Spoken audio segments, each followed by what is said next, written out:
You got the under the chin cam. Right? Oh, you know what? What up, everybody? What's going on? Hello to everybody in the chat. Welcome to Hat Camp. We're going to give everybody a few minutes to come in before we really get going. But doing it wrong, first one in the building. Is this where there's supposed to be the trim and fit camp? Dude, I missed that memo. I had some chocolate chip cookies earlier, so I'm pretty sure that's not where we're at. They said I'm ready to lean down. Oh, it says Hat Camp. Never mind.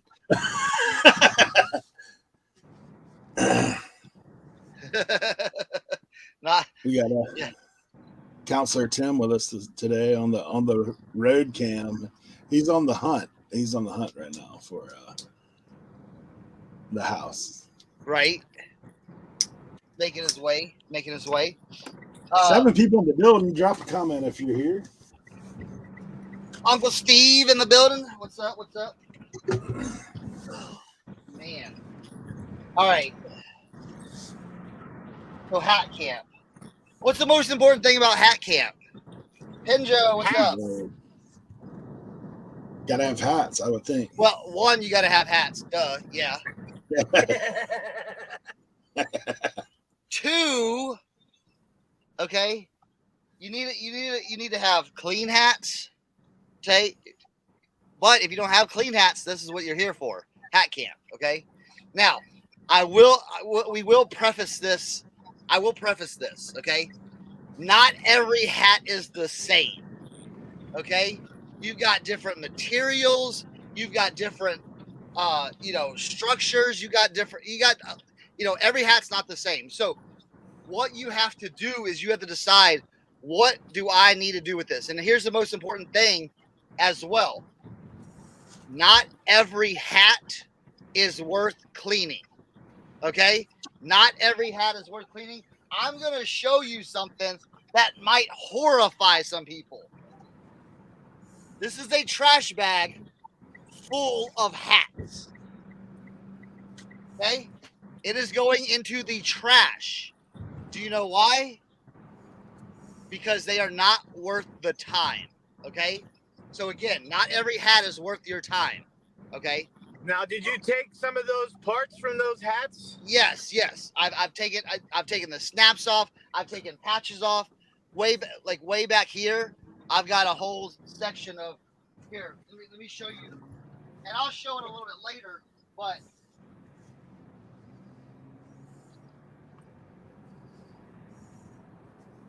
I've got hats everywhere in here. But take the snap off, take the patch off, take the rope off. Okay? And listen, I just get rid of them, okay? Because I bought them cheap enough to where, hey, I don't even know what I have in here, but some hats just aren't worth it. Like if you take a look at a hat, let me go find a hat.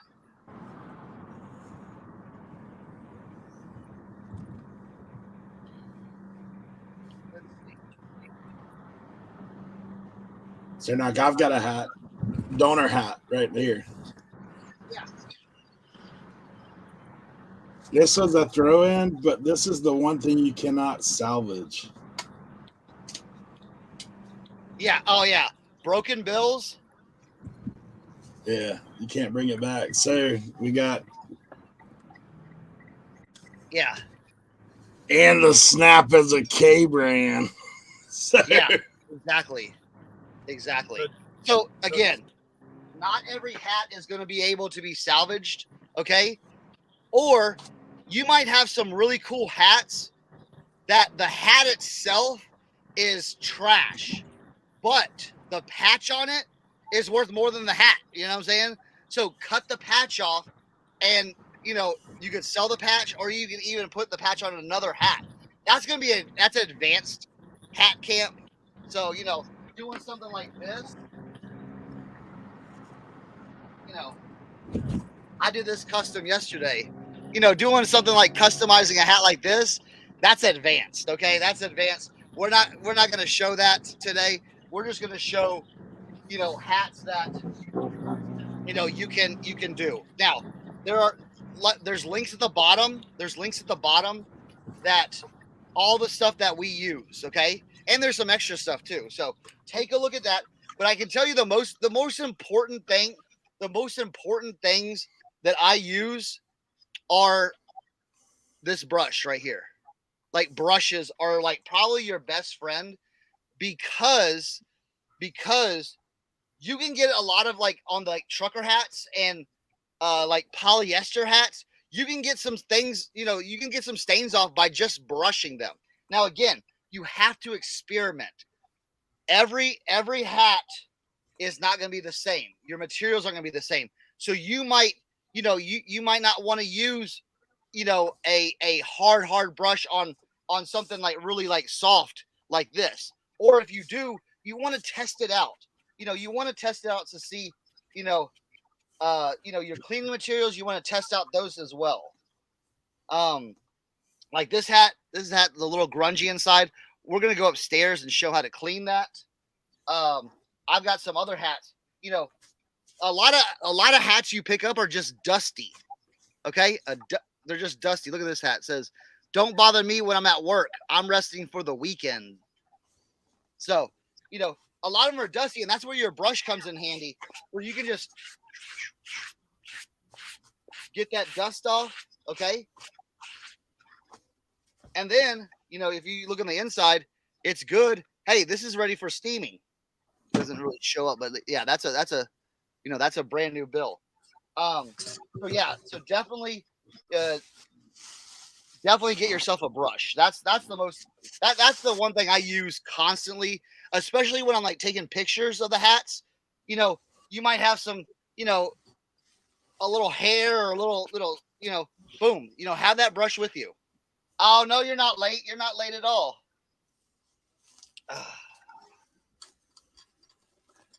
We're still going over what you need. What you need. Yes, exactly. Alcohol, 91% isopropyl alcohol really comes in handy. Now, what does that come in handy for? Check. What does that come in handy for? I use that a lot on dark bills. Okay, dark bills. Now when you look at your contents of your hat, you know, if you have a tag, polyester is a lot easier to clean than cotton. Believe it or not, polyester is a lot easier to clean than cotton because cotton really soaks in all those stains in the fibers. So with cotton hats, I've got to spend a lot more time. And when I spend time on cotton hats, that's usually your high-end sports hats, like your sports specialty stuff, you know, and other stuff like that. So with polyester, it's a lot easier, especially if you have that you know, that little brown sweat stain. Those are easy. You just get your rag, dab some alcohol on it. Okay, just dab some alcohol on it, and that's where you can just go inside and wipe that sweat mark or that little dirt away. Now, again, if it's not all coming off, you might have to, you know, scrub it a little bit or might have to do something. So, you know, try to do minimal work on your hats before you have to go, oh, well, I've got to dunk this underwater and soak it and let it dry and all that stuff. Sometimes you can touch up your hats really easily, especially like these, like I'll show you, like these polyester bands are really easy to clean just with some alcohol. So you know, definitely get yourself some alcohol, get yourself a brush, those and then, you know, your steamer. Yeah, Tommy. Yeah, you know, hot steam, hot water. Yeah, especially cotton. So you know, also tape is really good, especially like if you have like I call them hairy hats. You know, you pull out a hat that's been in, you know, someone's box that has like, you know, pet hair and stuff like that. So what I do is I just loop my finger like this through the tape, and I'll just kind of go over it like this and get all that hair off. So, you know, you want to do that before you start, you know, really cleaning it or shaping it. So yeah. What you got, Eric? What you Hey, got? let me say some hellos to some people that are Oh yeah, popping in. yeah. Pinjo Picker, we already said hello to Steve, Uncle Steve. Good to see you again. 540 Flips, Tommy Bernard in the house. Bargain Resale, saw him over the weekend as well. Joe Deals, good to have you. And Mr. Bill said, after 2 years, we're finally here. Yeah, we just saved the best. It's worth waiting for. Simply Shenanigans, Shanna, good to see you. Lisa Durr in the building. Fireball Flippers. Facebook user, I'm not quite sure who that is because on this side it doesn't tell me the name, but I do appreciate you for being here. And Lad in the house, and I'm sure there's many more behind the scenes. One thing I was gonna just touch on, Ots Antiques popping in. Good to see you. This is something I just recently found. So I use a toothbrush a lot, right? If you have a toothbrush that has that little bit of stuff on the back, that is actually great for cleaning the hat bands. I don't know why. It's like it just gives it a little extra something. So that's something I've been using lately. I don't know. It's like a mini scrub brush. It's for your tongue. It's yeah. Yeah. So I mean, tongue and hat rims, I guess, is what this is actually built for. Yeah. But toothbrush is something I use all the time. And the one thing I'll just tell you, like, if you talk about like, oh, I'm gonna go out and spend a bunch of money on all this stuff. If you go to estate sales, look around. Like you'll find most of the stuff you need. Like you can find your Dawn dish soap, you can find your Oxy, you can find your whatever. I was telling Cernak, like I'm hitting up the heavy starch today because look at that deal. 50 cents, dude. 50 cents on a $6 bottle of starch. Let's go. Yeah, exactly. You don't have to go and spend $129 on a professional hat steamer like I have, down here. You know what I'm saying? You don't need to spend that money. But when you do as many hats as I do, it Makes comes sense. in handy. You know what I'm saying? So, that's one of those things. And that's hey, if you have a lot of hats and you especially like what would they call like dad hats, like something like this, they work out perfect because let me grab some because look at that. I mean, they'll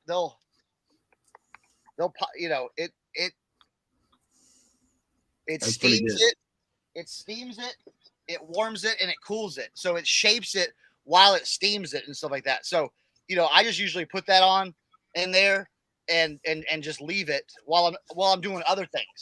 It's not that hard where I can just like put it on there. If anybody wants it, the link is down in the description. I love it. It really helps out with hats that that you can instead of grabbing a hat that's something like this. Here's your definition of a pancake. So when we call a pancake, this is a pancake hat. Instead of doing the whole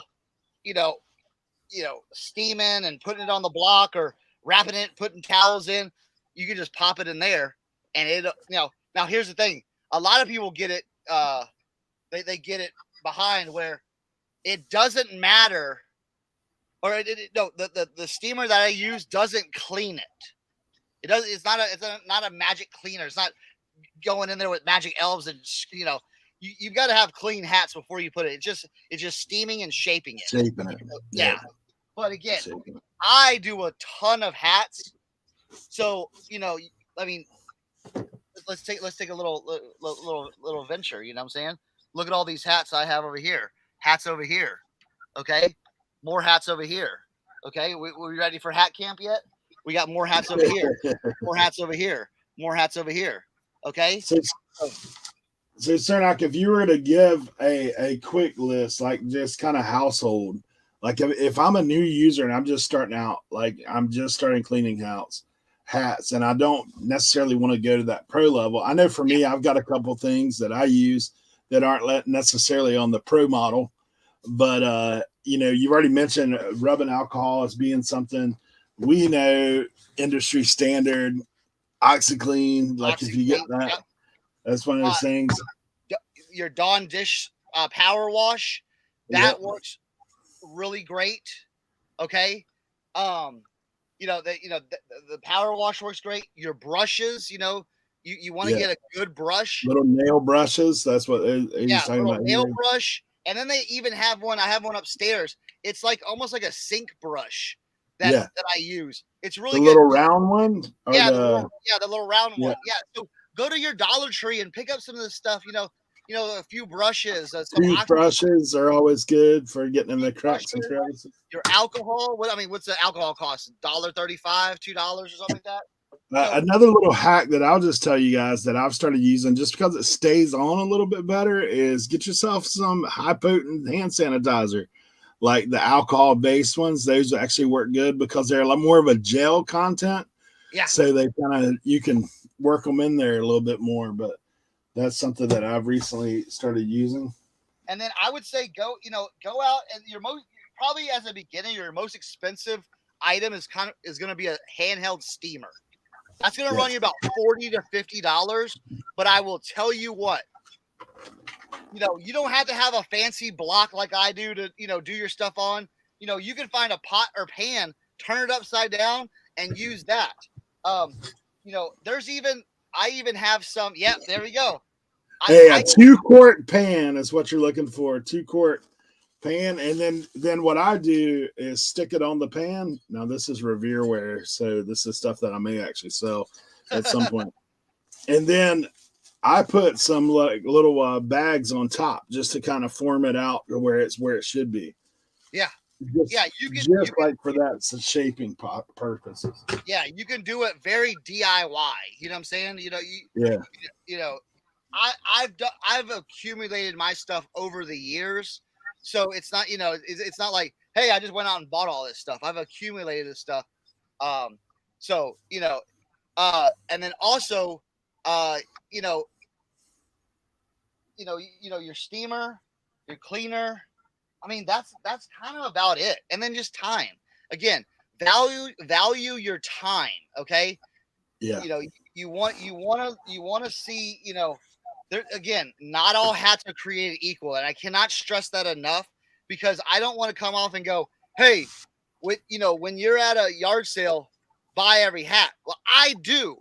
Okay. I do buy every hat because you never know when that hat is going to be in there. That one hat that you know nothing about, that could be a grail that you don't know anything about. So I go buy hats, but here's the thing. I try to lot them up. You've seen in our, RIN videos, try to lot them up, get a cheap price. So if you're paying 25 cents a hat, well, guess what?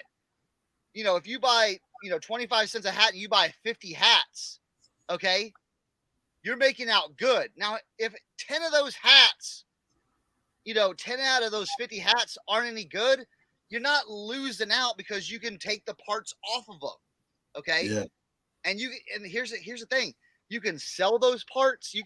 Go look up snapback, parts on eBay. You know what I'm saying? Patch lots. Say you get a lot of cool patches. You can put that in a patch lot. You don't even have to put it on another hat. You could just sell it like that. So those are things that, you can do even if you buy a bad hat or a hat that's not worth your time. Okay. Because again, there's a lot of hats that just aren't worth the time. Does that make sense to everybody?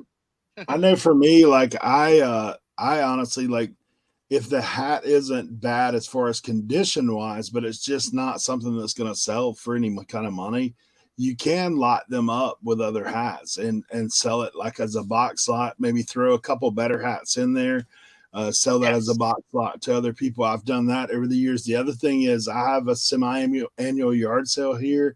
I'll take and box up all those hats that I don't necessarily want. And dude, even if I get my money back, even if I'm like 50 cents a hat, hey, 2 for $1 on the hats, somebody will come by and buy that stuff. Like, because they just want a hat to wear. They don't care what it says. So that's some other stuff like that I always keep in the back of your mind when you're outsourcing for hats. Exactly. So look at this guy not wearing a Pittsburgh hat today. What's up with that? He's correct. He's come ready for hat camp. He's like, man, I'm breaking out a new one, boys. I got to put the old school jumper on today. Hey, what's your hat say on there, Leroy? What are we working with there? Leroy and Company. Let's go. Let's go. I like that. I like that. Now, Leroy, where'd you get that hat from? eBay. Exactly. Now, why'd you buy that hat? Because it said Cernoc. No, it didn't. No, it says Leroy on it. Now, I will tell you, I like to pick up a lot of hats that have names on it. Do you know why? Because of people like me. Exactly what you did, Leroy. Yeah. People will go and look for their name. They'll look for their first name, they'll look for their last name on eBay, looking for cool items. You don't know how shirts, hats. Yeah. Yep. You don't know how many times I've sold hats where it'll say, Beauregard Trucking or something like that. And the guy's name is Jim Beauregard. You know what I'm saying? That has happened so many times, Yep. So, you want to look at the contents of your hat. Here's the thing. Cool names, cool designs too. Cars, trucks, especially the old school stuff. Cars, trucks, dump trucks. Dude, the funny thing is right now, forklift sell like crazy. Yeah. This is a crane. Yeah, dump trucks, all those things that, there's a lot of memes going around about being forklift certified. Bro, I get a forklift hat, I'm selling it like this, okay? Yep. So these are all, all those trends. Things. Yeah, all those trends. Now, here's what I want to do. I want to go through this is going to be a little like a real 101 about different types of hats and what you can call these hats. What makes a hat a trucker hat in my eyes? What is a baseball hat? What's a dad hat? So we're gonna go through all those things. Now this is your trucker hat. Okay, you've got the foam inside, you've got the mesh, you've got the snapback. Okay, so this is a trucker hat. Now there's a lot of different. And there we go. Hold on. Pause real quick. So I got a question for you guys. What hats do you guys see like a normal name when you guys are out thrifting? Do you guys see any hat names like the one I have on? Do you guys ever see that stuff and just go buy it because you think that you shouldn't have bought it because it had a name on it? Just curious. I mean, I like to buy. Again, if you can buy it at the right price. Now, if you're going to a thrift shop and they have $5 and $10 on their hats, man, you better know what you're picking up because selective. Yeah. Now, this is a lot of people call these baseball hats. Okay, but I like to call these like these unstructured hats. I call them dad hats or slouch hats. Okay, they have the hook and loop. Okay, now this is called. Okay, so this right here is called a snapback. Okay, snapback.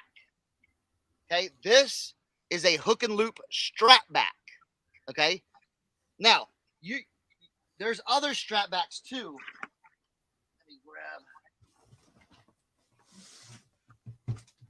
Let me grab. There's a. I got so many hats around. I'm like, geez. Are you looking for a leather one or something? Yeah, your leather band with the golf strap back. Got you right here. You got it right here. Leather. Yeah, okay, so that's a strap back. So when you're, in your title of your listing, you want to say strap back or snap back. Okay? So those are the things that, you're going to see. Now, here's the thing. Is everything, look at that, Mickey Mouse crew. Disney sells, yeah. Disney sells like crazy. Now, sports sell, golf sells. A lot of things sell. Here's the thing. It just takes time, okay? You're not going to, here's the one thing that I think there's a big misconception on hats, okay? Your hats aren't going to sell in 2 weeks, okay? They're not going to, hey, I'm going to list 5 hats and boom, oh man, I watch, these guys and I went to hat camp and my hats sold out. Hats are so, long tail items. Okay. Unless you got something that's really popular and really crazy, they're long-term items because, again, with everything, you're going to have that certain person come and find your hat. And that's why I list my hats on eBay, Poshmark, Grailed, and now even Macari. Okay. So, you want to spread the field. Okay. Get as many eyes on those as you can. Now, getting back to, determining what is and what isn't a trucker hat. Now, a lot of times people will search trucker hat. Okay. Now, something like this, I will call it a trucker hat just because. Now, other people might go, "Oh, Sherlock, that's not a trucker hat, bro. That ain't got the mesh. They ain't got." Listen, it's all about calling it, where someone's gonna find it. Okay. Yeah. So if I wouldn't call this a baseball hat. Okay. This is a baseball hat. Okay. This is a baseball hat. This I would call more of a trucker hat. Now, you could call it a advertising hat or whatever. Okay. But I would say, if you call this a trucker hat, you're going to get more search results, just like even calling this a trucker hat, so, use those and use those ideas. A lot of times, like when you think trucker, you think of those taller hats, the ones that have a taller height anyway, because like that was the original trucker hat. That's what it was. It had a big stand up on the front. I mean, now there's a low trucker, we know that, and a high trucker, but like standard, those vintage truckers, people are going to recognize that as a trucker hat. If you just saw the front of that hat, you're like, that's a trucker hat. Yeah. Yeah. Mesh is an optional, because then you have all mesh and all that stuff. So. Yeah. Yeah. And then then in your listing, you can put foam mesh snapback trucker hat. Those are the things too. I actually like to use the word cap as well. I'll use hat and cap because some people use cap instead of hat. So you want to hit all those terms when you're listing it. Okay. And I know, a lot of these, if you put like, I like to use the word vintage. The word vintage is so saturated, overused, but I still put it in there just to give them. So I would put this, I would put something like, vintage, don't bother me, funny humor, foam mesh, snapback, trucker hat, cap, new, or something like that, as my title. Okay. But again, with hats, I would always say the more you list, the better. Okay. If you list, again, if you have 10 hats or 20 hats, list them and just put them in a box, skew them up, and let them just sit. Okay. Because those are. So we had a question in the chat about what's considered a 5-panel hat. I love that. I will. He's got one. He'll have to go find it, I'm sure. Hey, look, I'm going to show you real quick while he's gone, looking for his hat. I'm going to show you. So this hat that I'm actually in the process of shaping right now on my pot is a half. You see the corduroy on the front half and mesh in the back, trucker snapback. It's got the big patch. Like I always include patch in my listing if I've got one that's got a big patch, because that's something that people are looking for. And then you have like all over corduroy. So this is an all over corduroy rope cap. So anytime you see these ropes on the front of it, that would be a rope hat, cap, however you want to list it. This one's embroidered. It's not patched. So like it's one of those things you kind of want to distinguish those items. Obviously, this is something that's even more unique because this is actually like a zipper snap. That actually it does attach and then slide over and is adjustable. Some people, in your thing when it says as far as details, you're going to list adjustable, you're going to list zipper, that kind of thing. But those are a couple of the corduroy hats. Corduroy is still hot. Corduroy is there's a whole nother genre of people that are searching for corduroy constantly. So that's something that cool kids like to say no cap. Running for the King, thank you for being here. Craven Cards, good to see you. Let's see who else I missed. Todd coming in the building. Grandkids galore. Thank you guys for being here as well. If I've missed you in the chat, Rozilla's in the house. Andy Garza in the house and Jazz Cyril. Thank you guys for being here. Appreciate you. Wait. All right, Yeah, and if you guys have, this is a 5-panel hat. Okay, so it's 1 panel, 2, 3, 4, 5. So 1, 2, 3, 4, 5 right there. That's a 5-panel hat. You can see right there. So 1, 2, 3, 4, and then 5. You'll notice the 5-panel usually has this seam right here, where most of your other hats are 6-panel hats. So if you take a look at this, well, let me get something that shows up better. If you get something like this, you've got 1, 2, 3, 4, 5, 6 panels. 1, 2, 3, 4, 5, 6. So that makes it a little bit different. Listen, 5-panel hats are great to pick up because, again, like corduroy, people search for 5-panel hat. So that's a good trend. no question on the 5-panel hat, Sana, when it comes back. I'm way back here. So the question on the 5-panel hat. I was a triathlete for a while, and to me, a lot of those hats are runner hats for marathon runners, any kind of like high sweat. They a lot of them they went with that style of the 5-panel hat, and the material's different. This is exactly what you're describing right here. Okay, now this is a long bill, running hat. Okay, again, it doesn't like sit on your, head, it doesn't go down, like here. It fits kind of like at the top of your head, just to kind of keep it cool and keep you in the shade. You know what I'm saying? So it's that's that. Well, let's see. Something like this. So you see how it's not on my ears. It's just sitting up higher. Because you don't want to have, when you're running, you don't want to have that heat right here. So yeah. So now they're talking about Craven Carr says still looking for that nice shark tooth. The only one I've had any time lately was the Good Wrench, the black and white, which isn't like one of the most valuable ones by any means, but when you get in the sports hats, you're talking like there is so many variants of so many hats that are different patterns when you talk about sharks.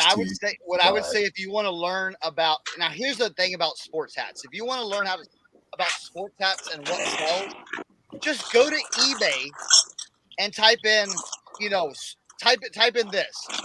sports specialties hat and go from highest to lowest. Okay, and you're gonna have splash, you're gonna have shark tooth, you're gonna have diamond, you're gonna have spike, you're gonna have all kinds of different big logo. Yeah. So that's the best way, because we can go over it, but that's the best way to do it with anything. I always tell people that with anything, if you want to jump into a category, just search it on eBay and go from high to low and just go boom, boom, boom, boom, boom. Or here's another thing too. Look on your Instagram. Okay. I follow a lot of people on Instagram that do hats, that do vintage clothing.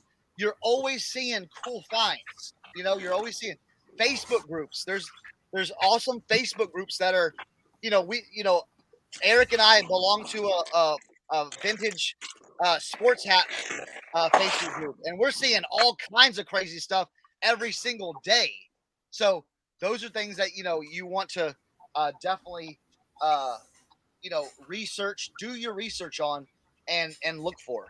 So yeah, shark tooths are hard to find. Now I will tell y'all, for some of the people that are just kind of getting into hats and stuff like that, Mitchell and Ness, I'll show you something right here. Repop game.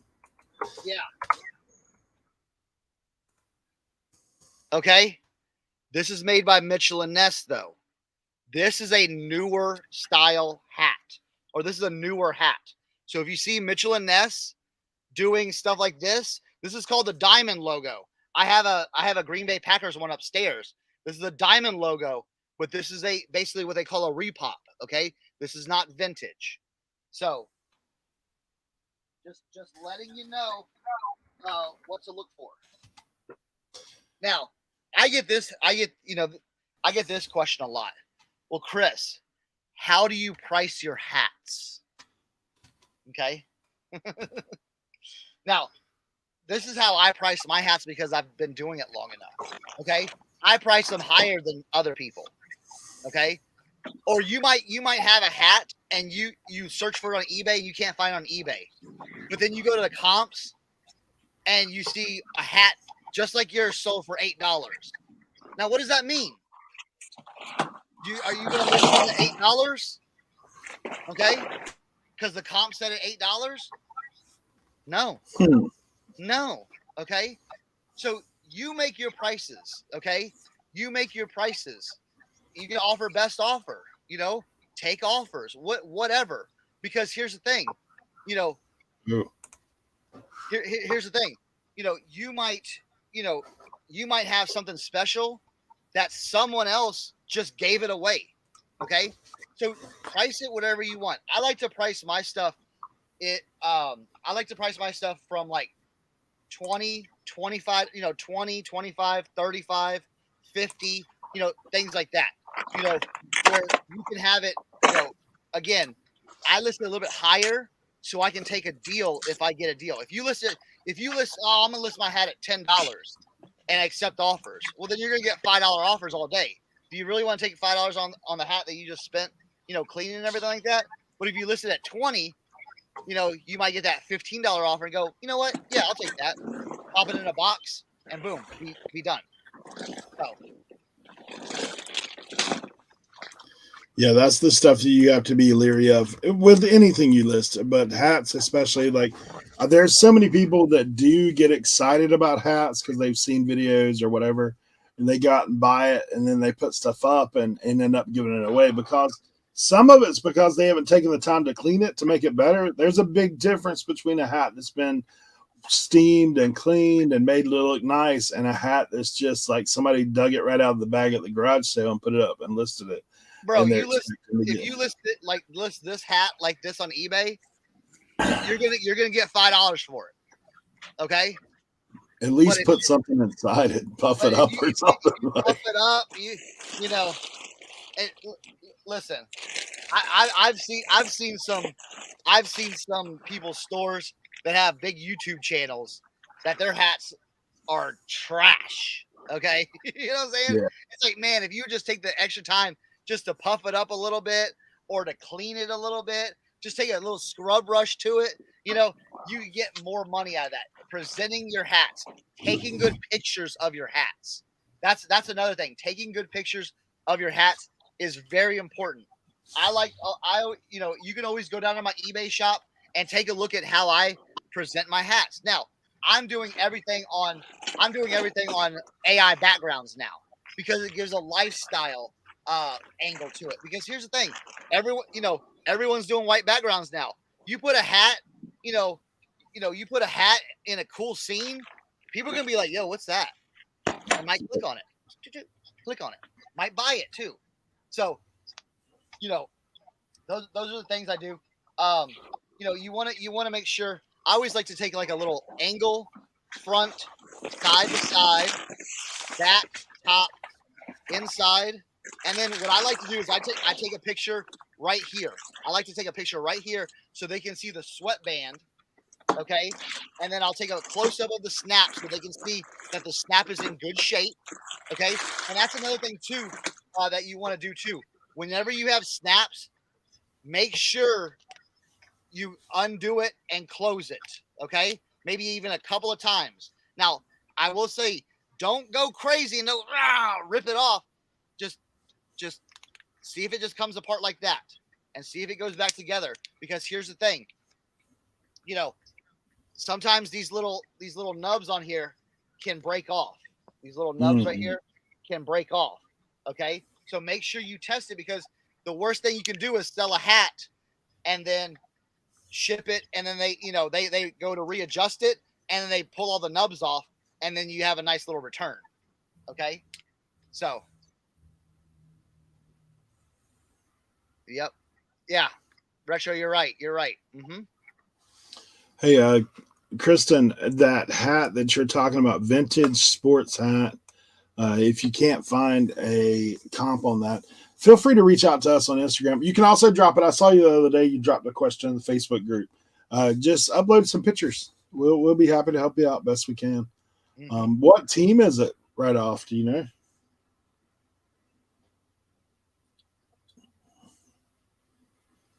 I'm comping my 66 hat. I think this is a Hyundai right here. That's a nice. Is that that's a corduroy one? Corduroy front, snapback, mesh back, K. Got the big K on it. Mm-hmm. Yeah, I think it's K Products. And here's the thing too.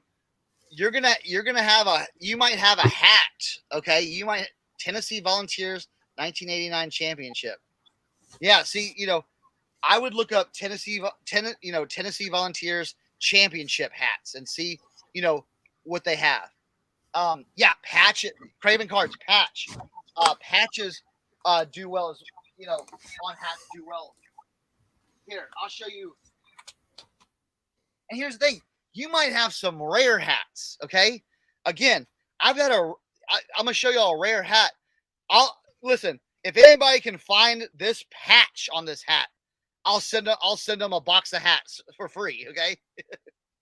No one's ever taken me up. No one's ever. I've said that like 5 times in our videos. No one's ever like found it.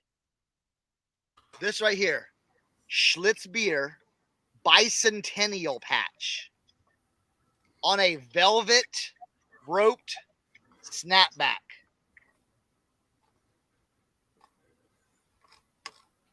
From Doll Cap, made in the USA. So, go find that hat.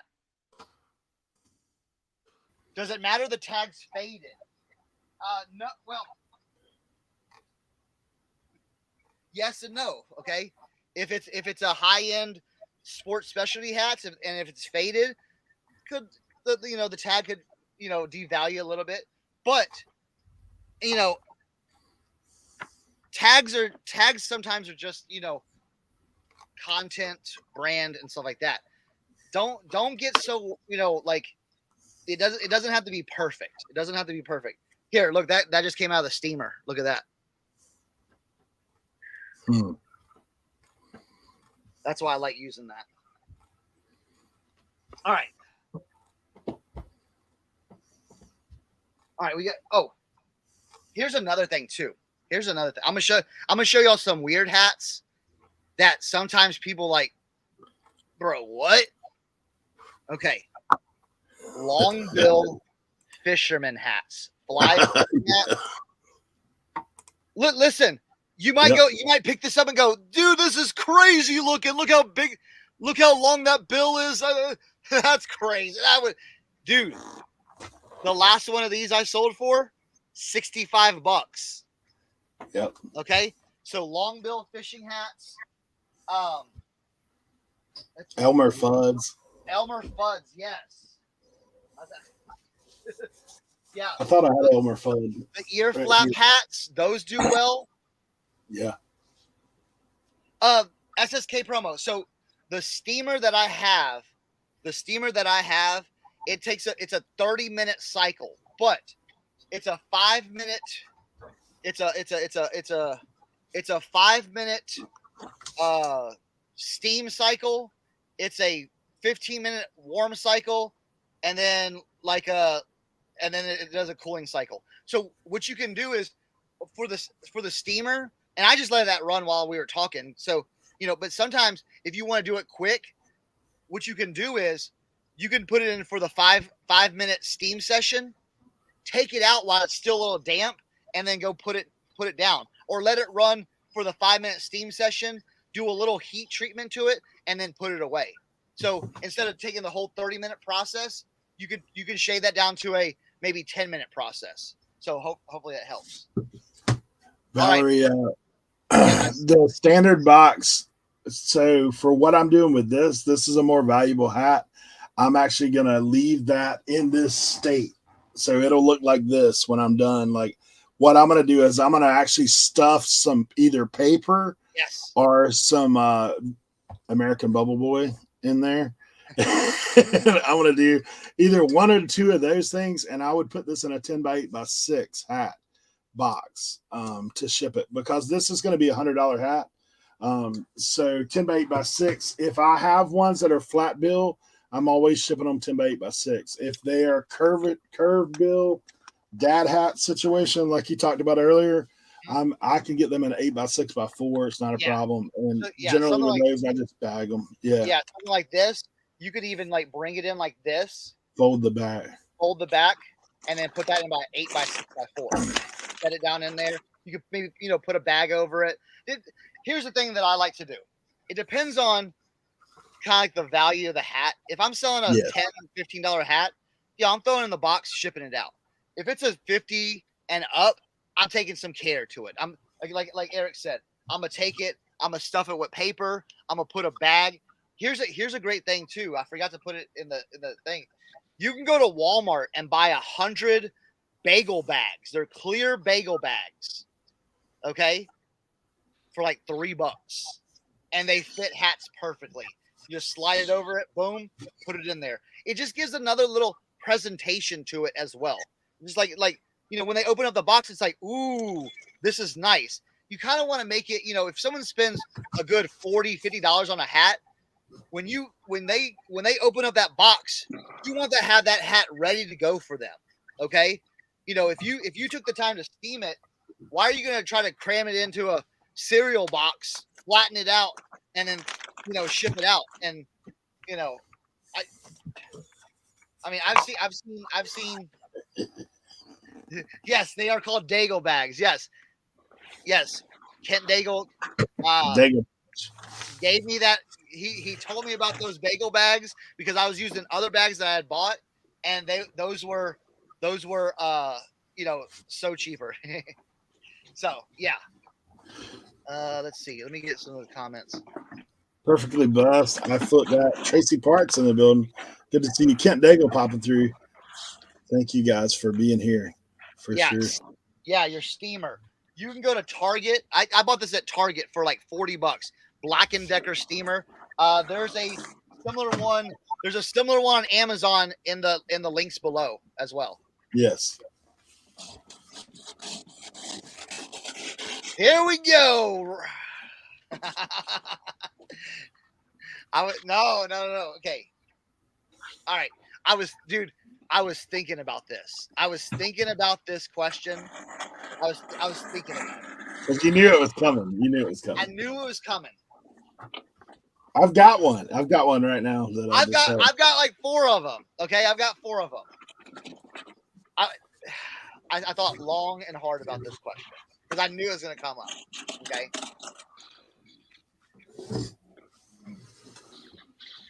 Yes. He's still thinking about it. Yes, you can use those. Okay. People have used those. You will not get the results that I get. That's what I'm just going to say. You will not get the results that I get. Your hat can be damaged in those. Okay. It's not going to shape your hat. It's going to protect it from washing. Okay. But sometimes the washing detergent and can get it a little, in those hats, it'll shake the hat around and it could ruin the hat. You could try it. I've had people say, I wash my hats in the dishwasher. All right, I think that's gross, but I'm just saying that you're not going to get the results that I get. I'll show you something too, like about that, because I've done it before. I'm not saying I haven't. And then I met Cernak, and he straightened me out. But what happens a lot of times is the interior, like a lot of these hats will have like a little light foam interior in there. That stuff will come apart in the wash a lot of times. And you'll go to take your hats out of the wash and they've got little fuzz balls all over top of them. Like, where did that come from?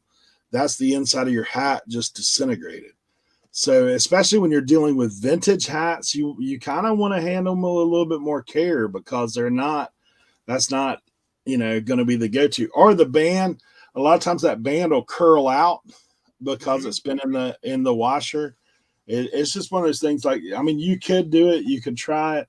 If you don't, I hate to say if you don't care, but if you don't care that your hat could potentially get tore up, then you can go for it. But like, you're far better off just soaking that thing and scrubbing it. And if it's worth doing, like, that's going back to the very beginning. If it's worth doing, if you're going to sell the hat for $7-8, probably just pass it on to somebody else that wants to mess with it. Then that's what I would do.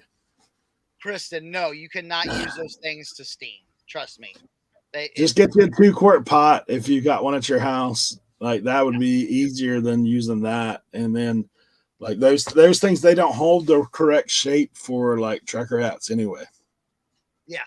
So yeah, you're gonna have all different shapes too, and that's why I have different methods for. Like I said, there's not a one size fits all. Like, this is, just like the box situation, or just the, cleaning situation, or shipping situation. Not everything is the same thing. Walmart, Lisa, they have those at Walmart, or you can do the Daigle bags are at Walmart. We're gonna just call them Daigle bags now. Yeah. Daigle. The bagel Daigle bags are at Walmart. They're like $3 for 100 of them. So it, like I said, it works. And yeah, best $3 spent right there. Boom. Yes. So, all right. There was the question: how do you value the hats if there are none listed on eBay? Look at similar hats. Like, say if you've got a tag, you can look at a tag and see a style. If you've got a style, you can look at other styles along that. Just like you just said about that 1989 Tennessee Volunteer. Look and see if they have any other. You could actually just type in championship hats NCAA and then see what comes up in those same eras. Now this goes back to some stuff we talk about in 101 oftentimes. If the only comp you see up there is an auction, when it comes to things like hats, don't use the auction. Don't use the auction method. Don't use the auction pricing. It will be way off. If you have like a 101 super rare item and it sold for crazy money, you didn't feel like taking the time to look it up, then yeah, would be an option with auctions. I don't even use those as comps, to be honest. Like, if it's sold for that, the only thing I may do is double or triple whatever it sold for on there, just because. Yeah. The whole comping thing, and we've talked about it till we're blue in the face. Some people are beholden to the comp. I am not. Not. Okay, because people do different. People have different selling strategies than everyone else. So they might be like Leroy and be like, hey, sell it low and let it go. Like, hey, I got a bunch of these hats. I'm gonna sell them for $5 a piece. I'll be happy with that. Cool, done. I had a friend. He had an Ohio State diamond hat. Okay. Didn't take the time to look up the comps. Listed it for $40. He goes, dude, that sold in 3 seconds. Yeah, you want to get your phone put down because people are searching for those styles. Yeah, and I said, you know why? He goes, why that hat sell so fast? Because I said, that's a $150 to $200 hat all day. So I like, even if you listed at 120, that might have sold in 2 minutes. Whoa, 540 Flip says he found the slits patch, but on a denim hat. The 1976 hat, 540. Send me that to my Instagram. I got a question for you, Sonok. What you got? So on this hat, you see how it has, is it important? There's a bunch of things on this hat. When you see this hat, of course, you see Leroy and Company. Should you put the abbreviation of the company or Inc.? And how important is it to put the city and state if it's this kind of a hat? That's a fantastic question, Leroy. Okay. All right. So here's the thing. You have to think about what they're going to be searching for. Okay. Are they going to be searching for company, Inc., incorporated, all that stuff? I don't think so. So I would just put Leroy and Co. Now I would spell out. Now, how do you Massachusetts guys say that? Worcester. Yeah, I knew it was Worcester, something. Mass. Yeah, but I would type in Worcester, Massachusetts. Okay, So because not the abbreviation. not the abbreviation. Okay, because think Okay. about what people are going to be typing in. You know what I'm saying? Think about what people are going to be typing in, and a lot of people like to look up things from like their small town even as well. Yes. You know what I'm saying? Yeah. So like I look for El Campo, Texas hats. I just bought an El Campo, Texas Country Club hat because I used to live by the country club and it looked cool. It had a cool design and they had it for $9. I watched it. I said, I'm going to watch that. They sent me a $4 offer. I'm like, all right, I'll buy it. So if you buy a hat, so say for instance this hat's a little different because you said put out Worcester. Now my next question is, say I got a hat that's 1991, but it just says softball open 91. Should you put in 1991? Yes, I always do. Yes. So I would put like something like vintage 90s, 1991, blah, blah, blah, blah, blah, blah. Okay? Yeah. So Because a lot of people search for vintage 80s, vintage 90s type stuff. So when you're dealing with this kind of stuff, or even a championship hat, I've seen championship hats that don't say 2000. They might just say 06, and it's 2006. So what you're saying is be careful, and you might have to add on, use your common sense. You might have to add on the rest of the city, the rest of the state, Correct. or you might have to add on the rest of the year. And that's done. what I I'm say. not a hat guy. Think about search. Well, think about search terms. What would actually be people be searching for? And that's how I come up with my, with my titles. It's like what would, if I'm selling this hat, okay? Perfect example. Okay? Now, this is the Ohio Bobcats, okay? So I would put, Ohio Bobcats. Now, would I put trademark athletics? Not really, because who's going to be looking for trademark, on there? So I wouldn't put that, but I would put, probably NCAA, NCAA. So Ohio Bobcats, NCAA, hook and loop, strap back, dad slouch hat. You know what I'm saying? I might even call this a baseball hat too. You know what I'm saying? Just because the terms, we're thinking of the terms people are going to be searching for. So, yeah. All right. Getting a little hot here. Getting a little hot. It's hot down here in the basement. I think we have a. All right, here we go.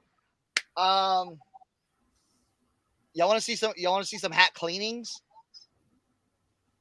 I'm gonna try to get it. I'm gonna try to get it set up. All right, this is a really cool hat. This hat is clean on the outside. Let's see that inside. Eee. See that? Ugh. Now, I will tell you, if this was on a black headband, you might be able to get that off with alcohol. Alcohol is not going to work on a white headband. So we're gonna. No, yeah, I haven't even had an energy drink. I might have it. It's just hot in the basement. So he starts spinning. It's raining, so it's humid. It's humid down here, and I got the steamer going, so it's like steam, hot in the basement. Time for a costume change. Maybe I'll put on I'll put on like a tank top or something like that. No. Hey, Dan and Demand in the building. Good to see Dan. A few more things. Roped. I always like to put roped on it. And then these right here, these are called scrambled eggs. Okay? So scrambled eggs. for people that just got here, this is a custom I did. This was just, I added the rope and the scrambled eggs to this. How awesome does that look? And that's another reason why I like to take off parts. These parts, that this rope and these scrambled eggs, they came off another hat that was junky and I threw away. So I ripped the parts off to do that. Let me show you this one. So now he has a 101. I'll show you another 101 I did. Look at this cool Joker hat. So when I got this Joker hat, okay, look at that, Batman. We got the Batman, okay, snapback corduroy. Okay, so what happened when I picked up this hat? This hat was missing the button on top, okay, and it didn't have a rope. When I looked it up on eBay, it didn't have the rope, okay. So I was looking at it and I said, man, you know what would be really, really cool? I went through all my ropes looking like, I said, what if we got a neon rope? What if we got a neon rope to put on this? And then I had to have a black button on top. Now, the buttons are harder because there's different types of buttons. There's clamp buttons. There's little metal buttons. There's little push pin buttons. There's little plastic buttons. So again, you know, but this is what I do though. This is what I do. And I like it, and I have fun with it. So, bam, there you go. All right, let's see. All right, I'm gonna pause right here. I'm gonna stop my cam, and then I'm gonna make a new cam upstairs, and I'm gonna show you some cleaning. Nice. It's crazy that you know a lot of people don't realize how much is invested, or like Cernoc's been doing this for a long time, even me with tools. It's crazy, you know, you feel like it's knowledge that everybody should always know, but it's not true. Like, we learn every day. Just because I deal with something every day doesn't mean I know it all. I mean, apparently we have 49 people here. I appreciate, and we appreciate all of you guys for coming to check this out. And make sure you give us a thumbs up, and you know, leave comments below if you can't get into the live stream, or if you're watching it after. Leave comments in below, and Tim will be back. Tim will be here soon, hopefully within the next hour. So we didn't kick him out. He didn't get in trouble or anything. He's doing some stuff, but I appreciate all you guys. I see some new names in here, so I appreciate it. Yeah, sorry guys, my throat's been jacked up the past couple days. I will tell you, like, some of the stuff when you look at Cernoc, I mean, what I've learned of hats, I've learned 99.9% from him. Just hanging around him, being around him. I like old hats because of my grandfather was a farmer. It was something he always appreciated and had. I wore hats a lot growing up. Obviously, I grew up in an era where you couldn't wear them in school. My granddad said you couldn't wear them to church or in the house. So, like, he'd probably come in there and knock this off my head if this was his house. But when you look at this thing, you gotta. Some of what you do when it comes to selling things is look for things you love. Like, I mean, if you like things and you're into it, not saying everybody's into hats, and hats are kind of a long tail item. When you go to sell them, you got to have unique things, but it pays to know a little bit more about what you're doing. So you could take an item that other people would look at as trash and do a little work to it, and now you've got something that's valuable. So, you know, for me, looking at hats, it's something now that I always look for. I just went to the 301, picked up a load myself of nothing like super fantastic, but like I found this Mickey hat. I mean, there's several that are anywhere from that $20 to $50 range, and there's some that, you know, maybe 15, 20 bucks. That's what they go for, unless I lot them up or sell them on Whatnot or something. But it's just what you look for, what you come across. And for most people, don't I know now people are learning more about it, so they're pricing hats a little bit higher. But for me, I mean, if I pay like these guys always laugh when I was like, man, I paid up. I had one hat one day that I paid $5 for, and these guys are laughing because I told them I paid up. Because I don't, I don't generally pay more than $1 or so a hat. Like, so it is something you can find out on a cheaper. If you don't mind doing a little work, you can get good return on investment. And So don't be afraid to ask at estate sales, because what happens is, hats sort of take up a lot of room, to be honest with you. To display them all, they take up a lot of room.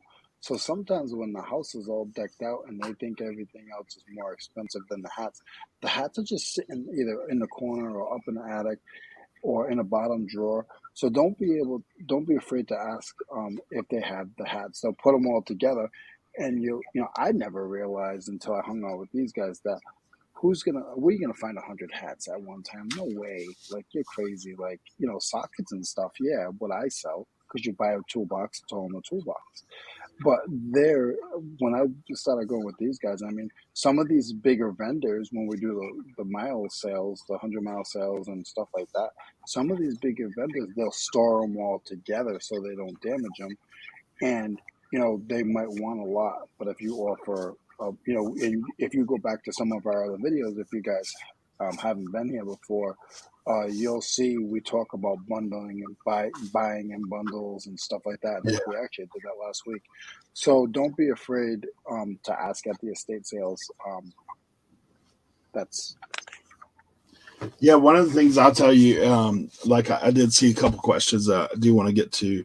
I think Cernak's coming back in here shortly, but I have a leather Harley hat. Sue Janowski saying it doesn't show any wear, but could I use a conditioner on it to soften it and the look of it? Yeah, absolutely. Cernak always talks about, and it's something I use now too, leather lotion. They sell it in a lot of places. Some people use it on shoes, baseball gloves, that kind of thing. That's something you could put on there. It kind of shines up the leather a little bit and treats it. And you can also use that on boots. It works really good. But anything, if it's true leather, it's good to put in. Leather lotion is always good. Chris, let me add Cernak back in. Kristen has a question. So I have a Nike golf hat in good condition, but it's embroidered with someone's local sports team, like a kids team or something. Would I still try to sell it? I'd put it up. Like, you never know. If you've already got it, you're invested in it. Like, you could do that, or if you have yard sales, do that there. Sometimes that doesn't matter, depending on what it is. Or you might have somebody who actually played on that team. Do we ever put hats in the dishwasher? No, we don't. We don't, and we talked about it a little bit earlier. It tends to trash your hats, to be honest. Plus, I don't know. That, to me, that's just weird, putting people's sweaty hats in your dishwasher. But it's one of those things. Cernak's fixing to get a little clean on. Let me see. I think there's one more question, and we'll go. And the leaf. And leaf. I think scrambled egg. I think that's for the scrambled egg part. Scrambled eggs. That's what we call those leaf things. That's in the hat community. Anybody that's out shopping hats will call it scrambled eggs. 540 hats on the 301. Hey, somebody on the 301, and it wasn't me, got a load of shark's tooth, splash hats, diamond hats. It wasn't me. And I don't even know who it was. Kevin said he ran into somebody that got that deal. So I was jealous. They got it in the town that we didn't go to the first day. We went there the second day. So definitely mixed out on that. Exler, Real Deal Picker, thanks for being here. Appreciate you. Darren Watkins said first time on the live. Thanks for being here as well. We're here every Tuesday from 9 to 12, guys. Who was it? 540? Who was it that posted on the Facebook? Yeah, guys, if you're new here, we're here every Tuesday from 9 a.m. until 12 p.m. And we talk about all different things. And if you have questions, always ask us. Cernak, what do you think about this for the first listing? I love it. Yeah. You got the oil Derek in the back, on the back of the tailgate. Let's go. Okay. So we got this dirty hat right here. Dirty brim. I'm going to put you big screen. Emerald Island. Okay, this is a towel hat. Now, with these trucker hats, you can get them wet. Okay, you can get these wet. So a lot of hats you can get wet. So look, I cleaned the bathroom. All right, so you want to take some of your Dawn dish soap. Okay, so so this is the Dawn Power Wash. Okay, you can find that link down the bottom, or you can find that at any. I like to just get, like for this hat, I'm just gonna get this wet a little bit. I'm not gonna get the whole hat wet yet, because I don't think we need to get the whole hat wet. So I'm just gonna like boom right here. Okay, get that wet, and then I'm gonna spray some of this gently. All right, and then I like using this brush right here. This is a cool brush that I have found at Dollar Tree or somewhere like that. So what we're gonna do is we're gonna start just scrubbing. Can we see that? Yeah, we're gonna start scrubbing.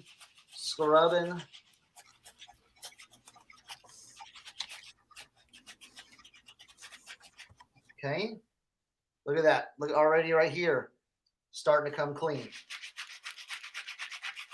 Look at that. The polyester. Now, this is more polyester.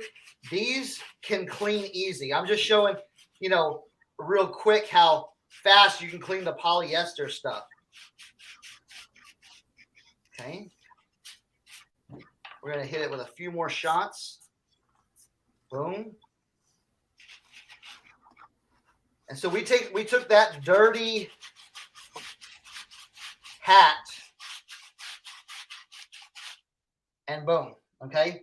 Now we're going to do a little right here, get it wet again. Okay. And when you get it wet, you can see some more spots. Okay. And then that's where you can get the whole kind of hat more cleaned up. Then you can start hitting some spots, and that's where I'll just boom, boom, get all that soap out right here. And look how clean that band is now. Look how clean that band is.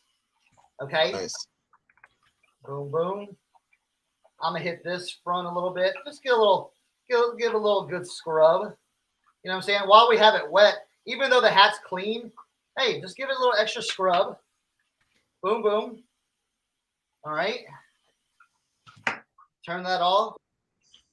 Let me get the water out of it. I'm gonna come over here with a towel. Got my little towel here, and then I'm just gonna do a soft pat down. Okay. Do a soft pat down right there. Boom. And look at that. Pretty impressive, right? And then we'll take the hat and we'll let it air dry. Now I'm in the bathroom. Okay, you can use your sink or whatever. Always have some towels around. So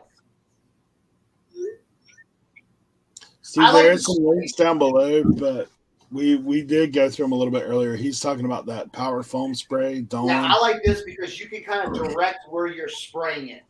You know what I'm saying? Yeah. So, but I like this the best, So, yeah, there's some other techniques and stuff like that. So that you can do. So far we've talked about alcohol, like 91%.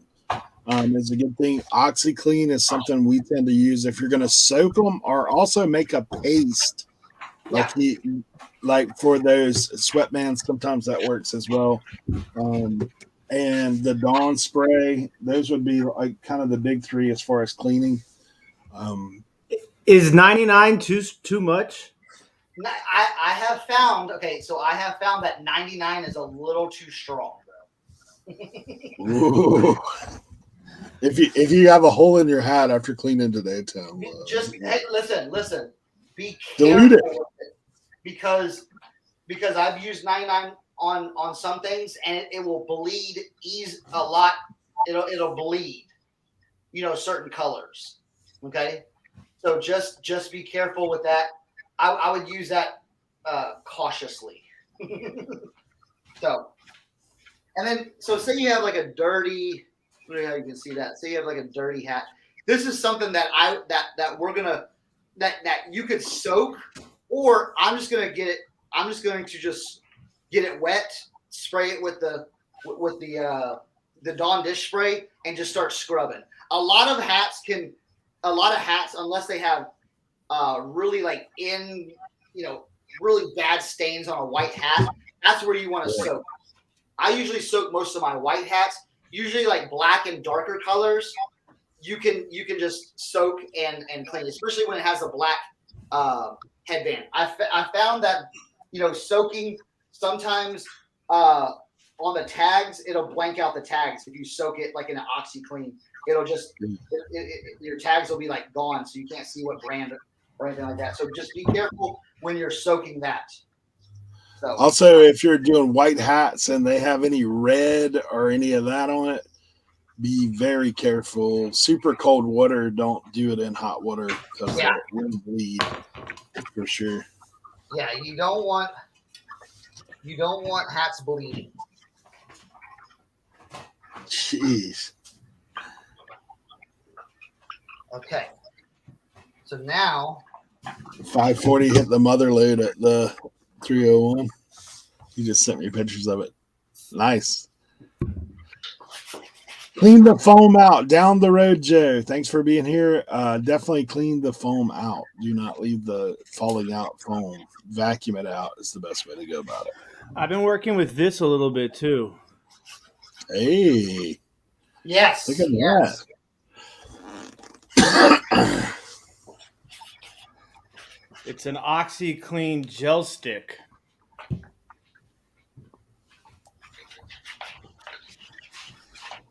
Nice. I've got some hats soaking right now. I'm going to go check on because I've had them in since this morning.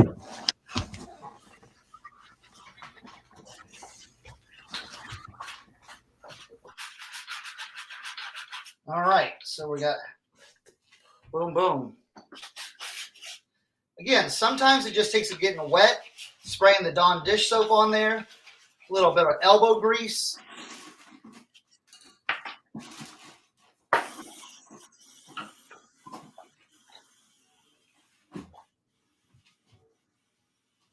And look at that. Once that dries, that's going to be nice.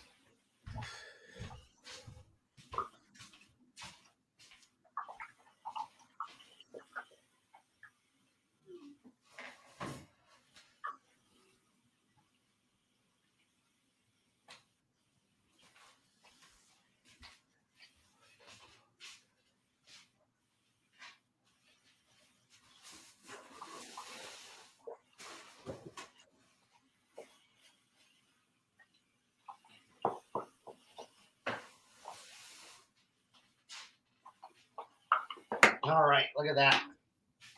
Now I like when you kind of squeeze out your hats. I like to do a roll. Okay, watch. I like to do a roll and then squeeze. Okay, so you're not like really crinkling it up that bad.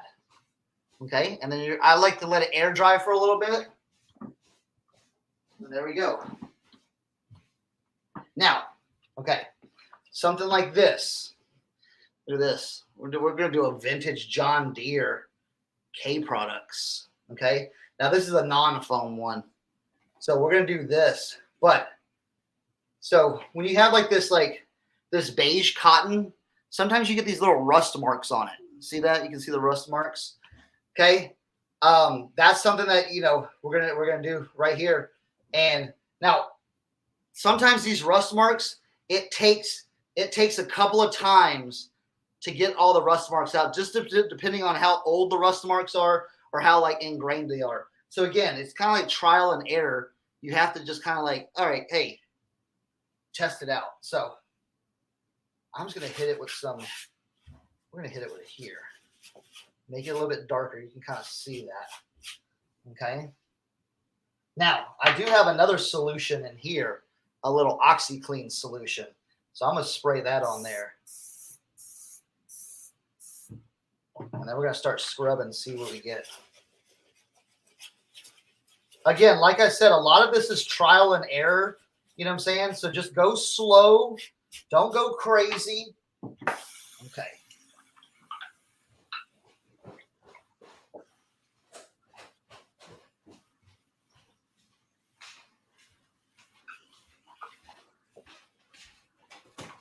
Now, sometimes what we'll have to do is let it sit in there for a little bit.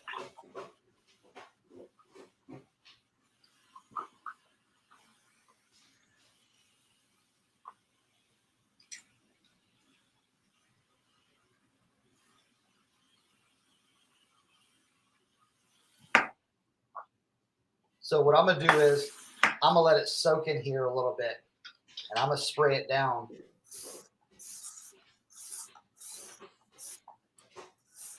And then we're going to come back later and hit it. Okay, let it soak a little bit with the Dawn dish spray. Like I said, these rust stains, sometimes on like white hats or like the beige hats, they're going to take, you know, it's not going to be all at one time. Like I said, cotton is a little bit, you know, harder to get out than the polyester. So we're just going to let that sit in the sink for a little bit. And then we're going to go do other stuff. How's that sound? All right. All right. All right, let's see. Let's take a look at some questions here.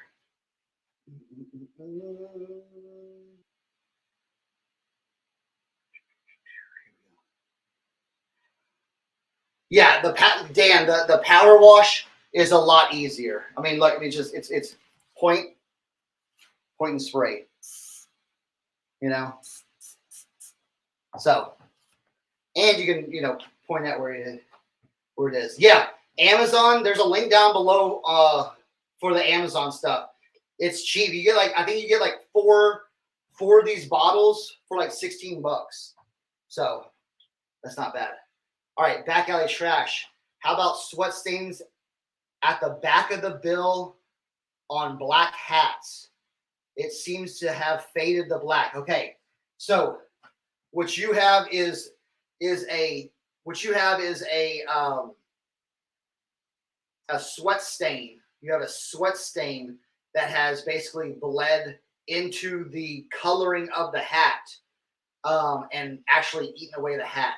Unfortunately, there's nothing you can do to get I have a lot of hats that are sun stained. So a lot of hats are like folded up like this and like left in a car, like car window or something like that. So you'll get like, this is like one color. And then when you push it out, this will be like red, and this will be like a light red.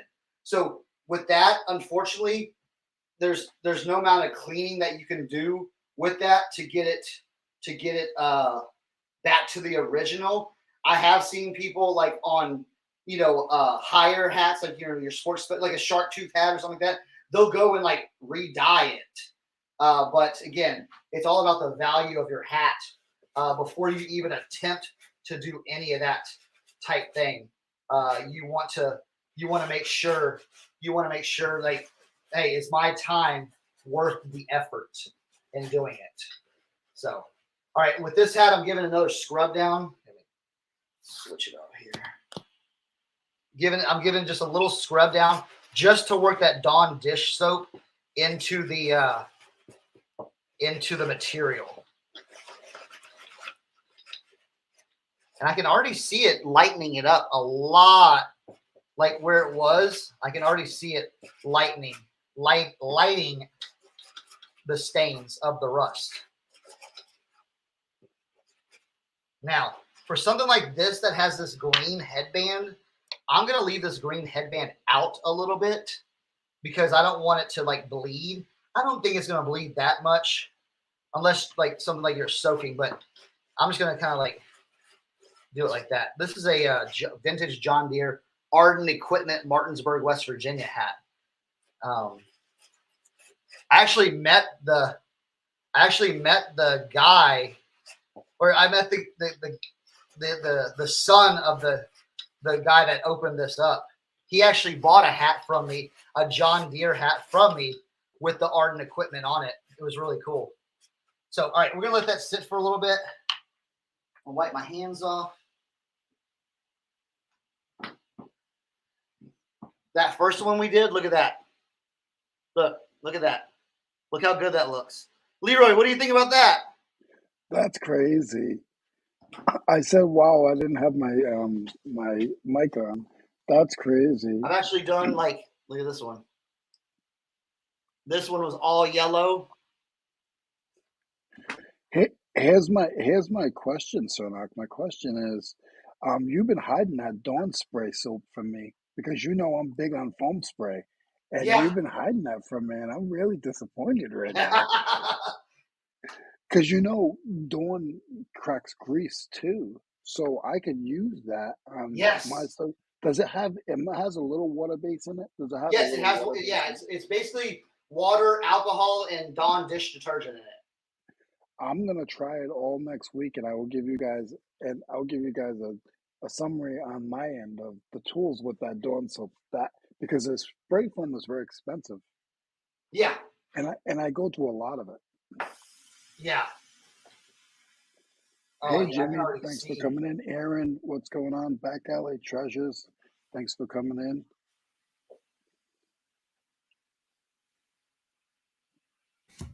I had this color bleeding stuff, and I tried to call my wife, and now I don't know where it is.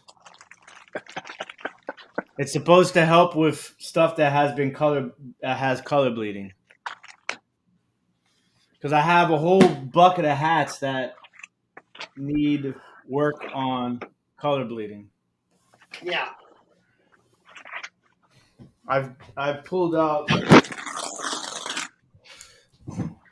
Oh, geez, this is why. You know. Ooh, yeah, dark. Let's head back downstairs. We're gonna let that stuff dry.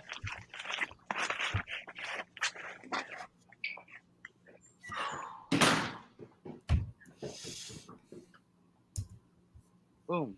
Look, we're gonna do a little quick tour of the basement. Hey, when you're storing your hats, there's boxes on Amazon right here that you can store your hats in. I don't know if I have this link down below, but they're like, let's see what size they are. Oh, wow. 34 by 10. Wait, right here. 34 by 10 by 6. Okay. And I'll show you why I like to use this. Let me set you down right here. So whenever I have hats, I'll put them in a box here like this. Slide up the whole box, and then I'll skew it hat box number 5. So when I sell a hat, it'll have the skew hat box number 5. So then I go in the hat box and I have them all like this, and then I can be like, oh, hey, I just sold this hat. And I actually did. I actually sold this hat today. So I'm just going to leave that out to right here. Boom. Okay? And then you just slide it back there. Okay? These boxes hold about 40 hats a piece. That was my next 40 question. hats in one box. So if you have to, say you have 120 hats, you can buy 3 boxes and just stack them up. So that's cool. 34 by 10 by 6. They work really, really well. And you get them off of Amazon. Yeah, you can get it. Yeah. They're off of Amazon. Okay. Where do they come? About 10 to a pack? Yeah, 10 to a pack. Mm-hmm. Yep. So, This button is broke, but I'm still going to try and sell this one because it's pretty dope. what's the button? Let me see the button. Is it gone? Yeah. Let me make you big.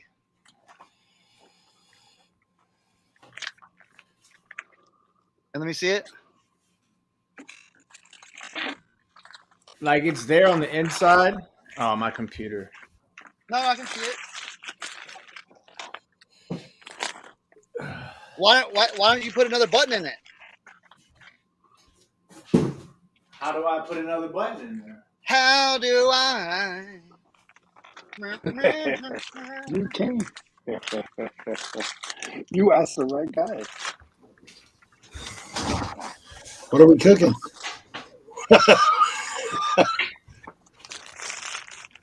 Hey, I got this. Look at this hat. I'm going to attempt to do a little something to it. Yeah. It's just got a stain on one little part. but it's worthwhile.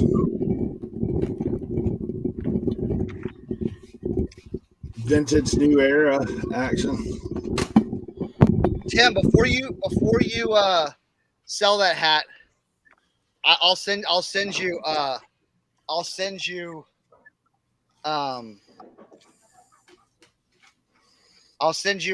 little button. A Corduroy? Lighter fluid for that one. Huh? Is it a You got a corduroy one? It don't have to be corduroy. Okay, it's a corduroy hat. That's why. I think I might have a corduroy one, black Is it- corduroy. All right. I Is might that the have button? one too. How do you do it though? I've seen some people do it. I've got an easy one for you.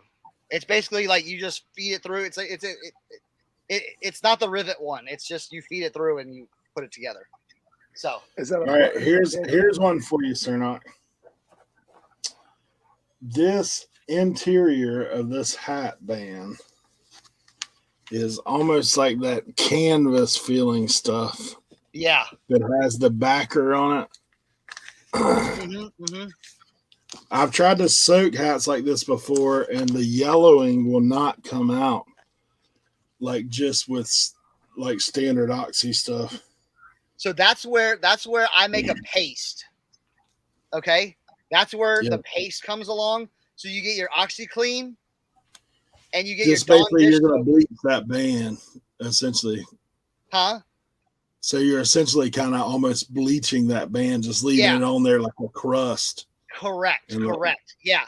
So I will take it, mix Dawn dish soap, OxyClean, OxyClean White Revive as well. I forgot to mention that. They make OxyClean makes White Revive. I'll mix that together, make a little chunky paste, and then I'll take like a toothbrush and I'll just and just get it built up on there, and then just let it sit. You know what I'm saying? Yeah. Just let it sit. So all right. Yeah. It's like, remember, time is money. Yeah. Now, then that's a great point. If you have a hat that, man, it's a $10 hat, these are techniques that you might not want to do. Okay. I looked at a bunch of hats lately and go, man, is that worth it? Nah, I'm ripping out the snap, ripping out the patch, ripping out the rope, ripping out the little button on top. You seen that tag before? Raymond's. Is it made in the USA? Yeah. Look what it is. Summit Racing Equipment. Nice. All right. That's one that needs a suit. But my question is, if you do find a hat like that, is that a good training? Is that a good training hat? So should you if you want to practice on that? If you want to take, if you've got time to practice, then definitely, work on some. I would say this: work on some cheaper hats first. Kind of like realize what you're doing, what techniques you're doing. Okay, so before you. So then, when you get that grail one that's got issues, you're like, okay, I know for this. And now, what is it? $19.95 for the one-on-one private call, Cernock? Yeah, it's 1-900 got hats.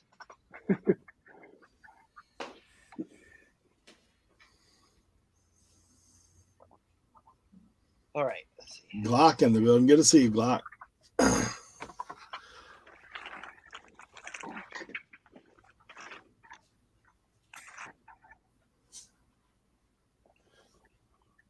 Guitar Missy in the house. Thanks for being here. Still have 46 in here, guys. If you have any hat questions, feel free to drop them in the chat. If you have other questions, you can do that as well. But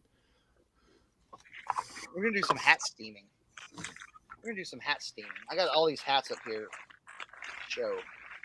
Oh, okay. So here's a perfect example. I'm gonna do. Hold on. Yeah, I'm gonna do it to this hat. So this hat. Okay, we're gonna deconstruct this hat. No, you know what? Hold on. Pause. Not that hat. I'm gonna find a deconstructed. All right, just for the sake of it, just for video, just for clickbait, I guess. Destroying hats with Chernoff. All right, so see this hat right here? All right, it's pretty clean. There's nothing wrong with it, but it's C&O business unit, which is, I'm just going to show this for purposes. So I'm gonna go big screen. Is that okay? Yep. No, you can't go big screen. You can't go big screen. Hold on. Okay, here we go. Absolutely. Okay, so what I'm gonna do is, so the first thing you can do with this hat, you want to save the rope. This is salvaging hats. Okay, here's how you salvage the rope. There you go. There you got your rope. Wait, Okay. wait. How'd you do that? I just brute force. You just rip it out. Okay. Then now we have a patch and we have a snapback we can save. Now again, make sure you research your hat before you do this. Now you want to get an X-Acto knife, and right here is the thread. Oh, bargain resale. There was nothing wrong with the hat before. I'm just doing this for the video. Okay. So you want to take your X-Acto knife and go right here where you see right there. So boom. And then it just comes out. I did it. And then you go boom. And it comes out. Now, what do you do with the snap after you taken it? Is there a way that you like to store them? Yeah, I Throw mean, it in dumpster. He stores them in a big bag in the corner. yeah, you just Yeah. Nah, I meant like, you know what I'm saying? Like, do you snap them all? you together? just make them like this. Okay. Okay. And then say this was like a really cool patch and this hat was all dirty and nasty, but the patch is still good. I have a bunch of cool patches, but the hat, like, say you have a broken bill, you know what I'm saying? A broken bill, you save the hat. So basically you do the same thing. Okay. A lot of these hats are stitched in. Okay. Yeah. You just go on the inside right here and just slowly, slowly, you just start. Most of the time, if they're old vintage hats, man, you can almost just tear it off. We've done it right at the sales before. Yeah. Now, hold on. Be careful with tearing off the patches. Because I have ruined some really good patches by trying to rip them off.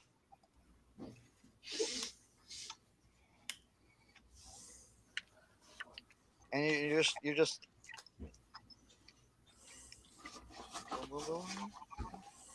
and then you go and boom, we got the patch off. Now, do you have to do the sound too? Yeah, you have to do the sound with it. And you just throw your patch in the patch lot. You throw your snap in the snap lot. There you go. And throw your rope in the rope lot. And you're done. Hey, what about these kind of hats? Do you use these kind of hats? All right, hold on. Let's get this all together. Yeah. Yeah, you can use a seam ripper, but the X-Acto knife is a lot easier to use. Check out my Tampa Bay little light up. You got the light up hat. Yeah, I have a few of those. I just need batteries for them. Now, where do you get your batteries from? Walmart. They're like watch batteries. Yeah, right yeah. Yeah. Now, most of those will come with a little warning tag on the inside and the instructions.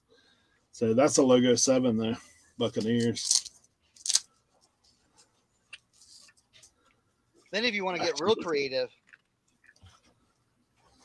which you just start ripping the hat apart and see how it's constructed. You know what I'm saying? All right, let me ask you a question.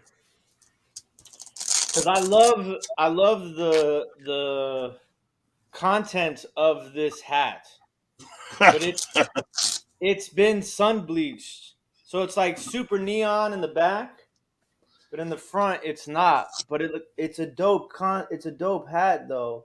Yeah. I just go with the flow and sell it as is, right? Yeah, like just after list it, steaming bro. it and Just list everything. Yeah. Yeah, I'm just list looking it. so Here we go. We got the no patch. Look, check it out. New style right here. No patch, no brim, no rope, no snap. I mean, Now we're gonna call you Dr. Cernak. Hey, you but can you can. probably Now use he's that as a mold. Fill that now thing he's the with hat the foam. great stuff. Yeah, yeah. Now he's the hat doctor. Doctor. Oh gosh, Kent. Kent said you might want to wait a little while on the Bud Light. Nah. All right. So that's how you deconstruct the hat. Okay. Again, saving these parts. Say you have Jimmy said he had a broken snap. Now, with broken snaps, it's basically you're reverse engineering it. Okay. So basically, you're taking your new snap. Okay. So here I'll show you. I'll show you with this hat. This will be a perfect. So say you have a broken snap. Okay. You slowly, gently take out the broken snap. Okay. Slowly. Okay. Don't cut it too much. Don't cut the hat. Don't cut yourself. Okay. Slowly work. Ooh, that stitch is in there good. Like I said, work slowly.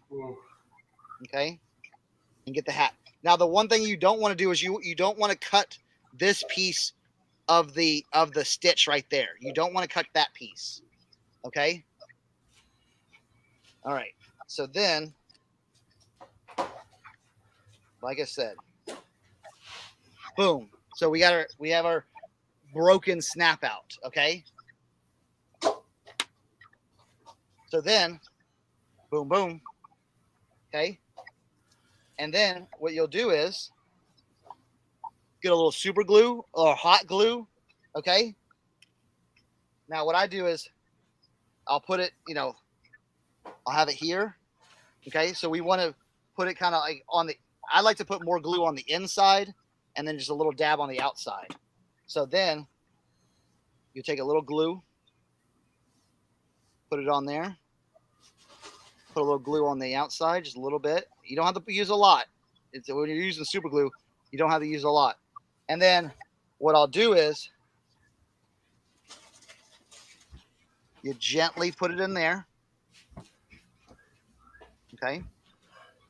Line it up. And then you can either hold it, or if you want to work on something else, you can get these little clamps from Harbor Freight. They're like $2. Okay. And you just clamp it like that and just set it to the side and let it dry. Okay. Just let it dry. And then you can do the other side. While you're doing that, you can do the other side if you want, because the super glue doesn't take that long to dry. Now, the one thing that also you can do as well, which would be even better, is you can take it into your sewing machine and run another stitch right through there. Okay. Both techniques work. Okay. Both techniques work. So that's how you would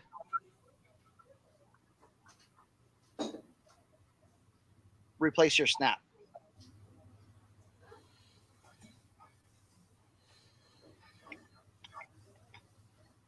All right. And there we go. There we go. All right. What else? What else we need to do? What else we need I to got do? a question. Leroy, what you got? So you showed us how to glue it back on. Okay. Yes. If you have to sew it back on, what kind of needle and thread do you use? Well, okay. So what I have done in the past, because I have a hat I'm working on right here that I'm gonna sew it in. Okay. What you can do is sharp needle. Okay. And then what I would suggest getting is if you want to get red thread, you can get red thread. But a lot of companies use that clear thread. It's almost like fishing like fishing Yeah. line. It looks like, Yeah. and just yeah. So and then what you want to do is you just want to put your snap in there and put it through it there, like you're sewing. And you could use a thimble to get through the plastic. Right? Correct. Yes. Yes. Yeah. Yeah. And but the cool thing is, by reusing the snaps you've already used, it already has little holes in there from the first stitching, so you don't really have to do that. So, and there we go. And they also do sell snap. I was looking at it online. You actually can buy different snaps online. I actually seen Oh like yeah, a blue K Products vintage snap, used snap. They sold for like $8. yeah. And that's what we said earlier. Like, even if you're not going to, even if you're not going to repair hats like I do, if you have a hat, take the snap off. You know, if you buy, you know, a bunch of hats and they're, you know, half of them are garbage, rip out the snaps, put up a lot, put up on eBay and sell it. Take the patches, take a whole bunch of patches, put them together and do a patch lot. Hey, 50 advertising, you know, patches. So one more question. So can you put me on big screen? Yeah. So when you have the snap, right? Uh-huh. You know, mine doesn't have any damage on the snaps here. The little nubs. How do you identify if you got to be careful because they're already broken? Sometimes you don't Do you know. just bend it and look and see if they're you bend it, you snap it all together, you take it apart. You know what I'm saying? So, you know, then that's what I said, before you sell a hat, you want to make sure that the snap is good. You know what I'm saying? You want to make sure, you want to test it before you sell it, because the last thing you want. So what I'll do is, now I won't rip it, because that's a good way to tear a new one. But you know, just do a, you know, it should be done like that. Okay, it should be done like that. And some of the new hats, you'll see like this is an older hat. The lettering or custom, a lot of those lids and places they customize the hats. It's not worth trying to take the lettering off, correct? For what? No, no. I would leave. Like a new. I would leave all that stuff. That's really getting into, like, you know. Well, it leaves holes and it stretches the material. Yes. Where when you take it out, you won't be able to see it right now. But if you look at it in the light, you'll see all the holes that were there. Yeah. Cat has a great, okay, so Ken said donor hats. Yes, those are donor hats. Cat, yeah. Size 14 needle, thread, yeah. Clear, dark, yeah. Yeah, perfect. That's another thing too. Yeah, if you hit it with light steam first, you know, that's something. Also, sometimes you might have your snap that's dirty. You know what I'm saying? It's crusty, it's dirty with, you know, sweat, or like, dude, back in the day, a lot of old men used to love their like hair gel. So you'll get that sticky hair gel type stuff. You can clean that off with alcohol. You just throw alcohol in it, brush it down, and you can remove all that stuff. Yeah. Yes, Kat. Yes. If you're concerned about it, yeah, you can hand do it. I don't know. Hand crank it, as she said. So, and you can see that's good and tight. So now, if with the glued one, if I jerk it hard, yes, it will come out. Okay, but that right there, that's what you want. Okay, that's what we want. That's just how we do it. Whoa.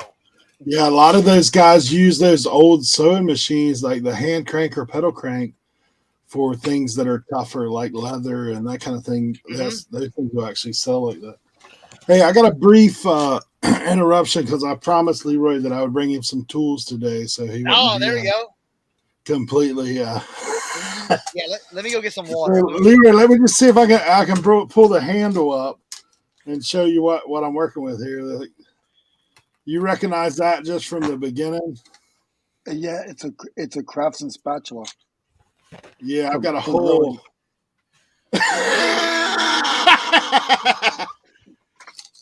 No, we didn't pre-plan it. No, we didn't, guys. Eric, did you think I would know? When I had the hook on it, I figured that it would. Yeah, I saw them. I was like, man, I got to pick those up.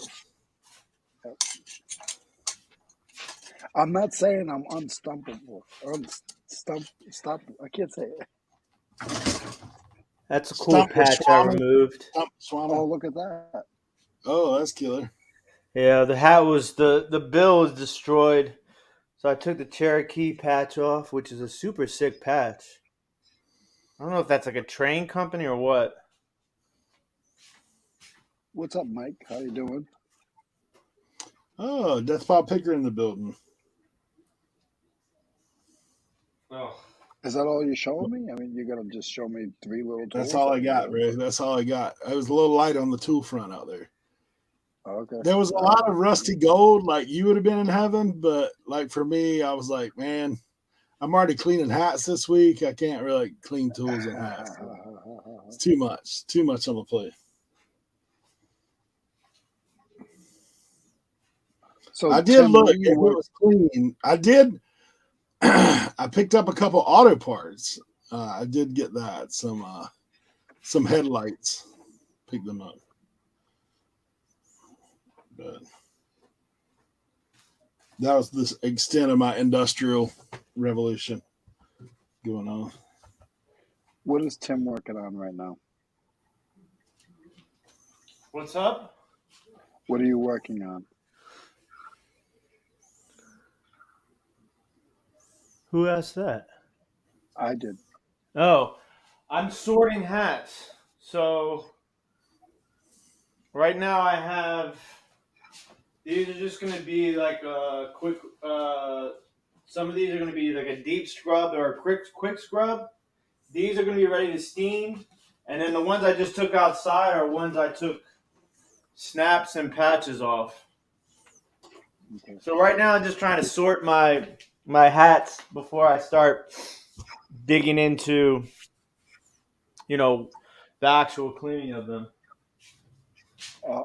I think we need to go over to that other screen over there. I see a big hat shape. I see something going on over here. Hold on, guys. Amy's epic stuff. Glad you could make it. Death File Figure says, did I miss Susie Hellmaker sewing a snapback on? Up the steam block at work there.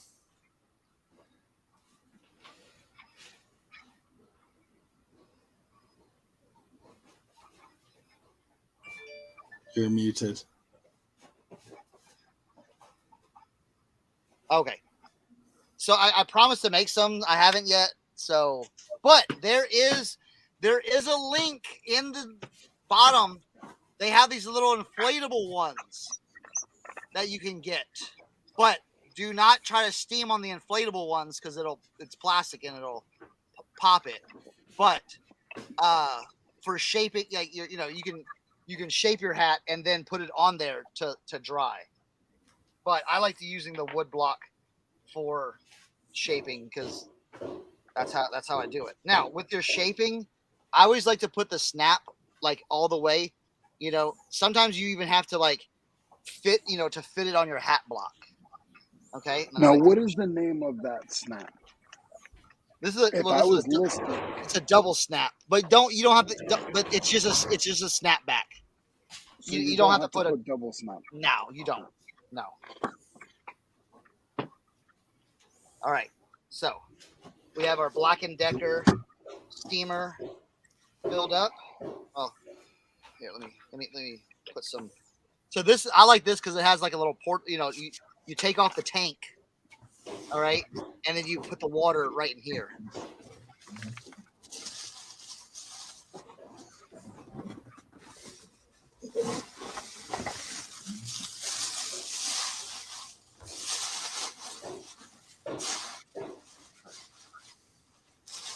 Good. All right, now we're gonna let it start.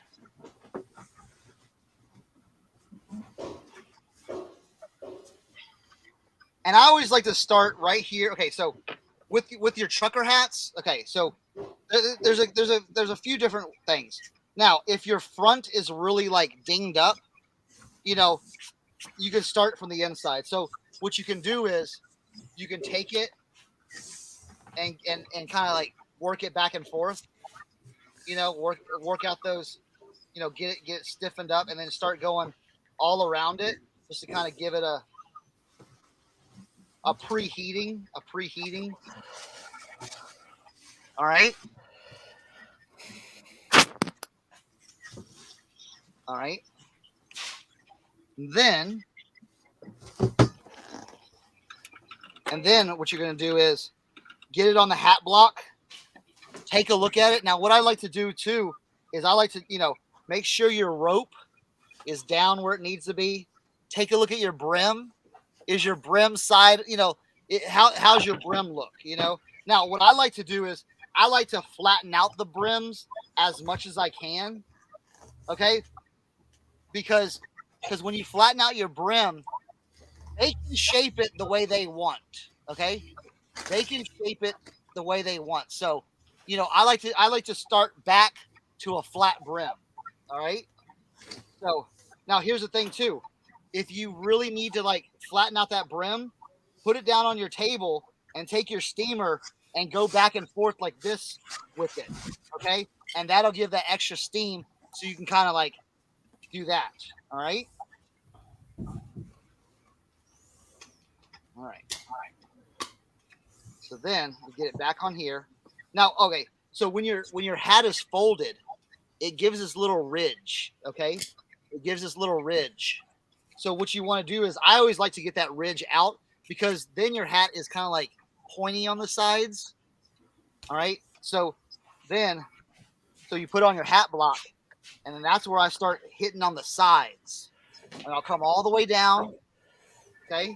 And then I'll go on the other side, go all the way down. Okay. And I'll go around this, like right here. I'll go around this headband right here, the headband part, so I can round it out.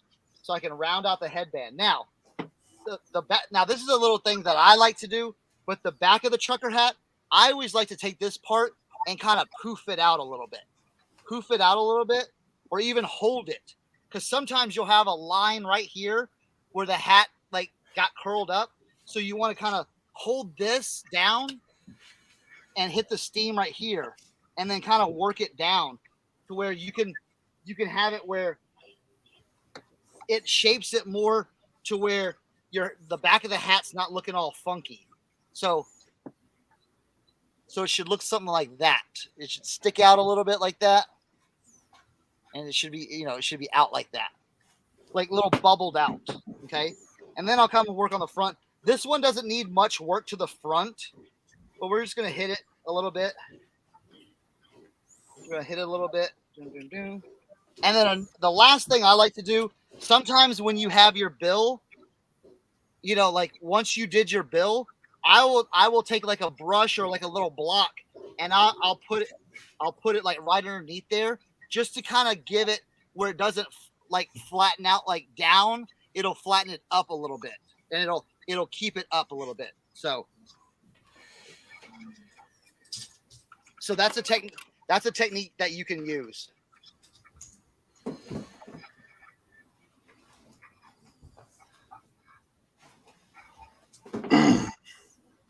Yeah, I'm listing a few hats as we go today. You know, I know we've mentioned photo room a lot, but I'm messing with hats with photo room now, to where putting a little background depending on what it is.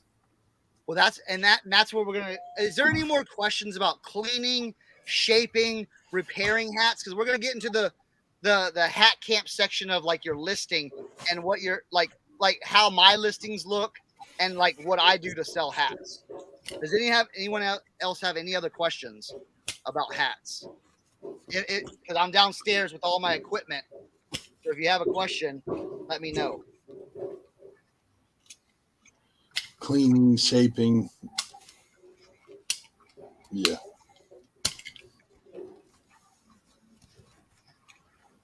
Okay, so then after so now look, boom.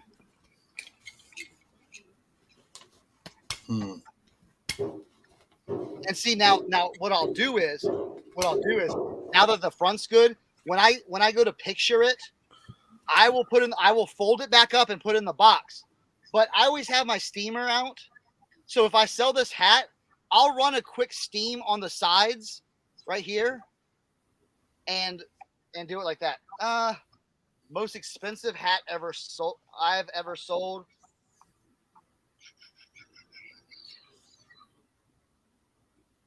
I sold the Black Hawk Shark Tooth for $350. Yeah, that's probably my most expensive one, I think. Yeah. What about you, Eric? I think I sold one for a couple hundred. I think that Charlotte Hornets hat went for a couple hundred.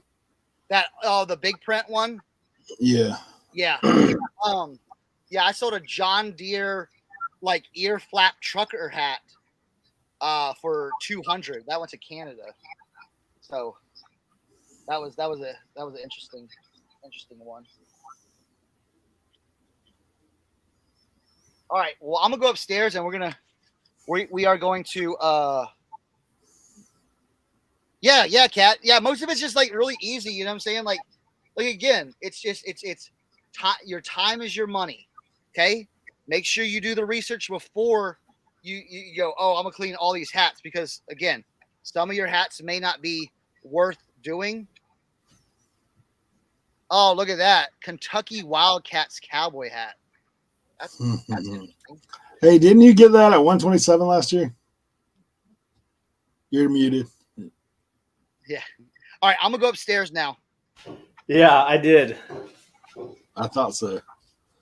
Thought I remember that. I muted because they're doing construction next door, and I didn't want, just in case we clip this, I don't want it to be in the background while Cernock was talking. They're like, what's going on over there? They sold the house next door. Oh, I gotcha. So you have new neighbors. And they're gutting it. Me and Tim have been a part of the biggest hat buy that I've heard of last year at 127. Shout out OSP, Old School Picker. But what was that, 865 or something like that? I can't even remember. It was so crazy. Yeah. Shout out Joe Deals, who took a chunk of them.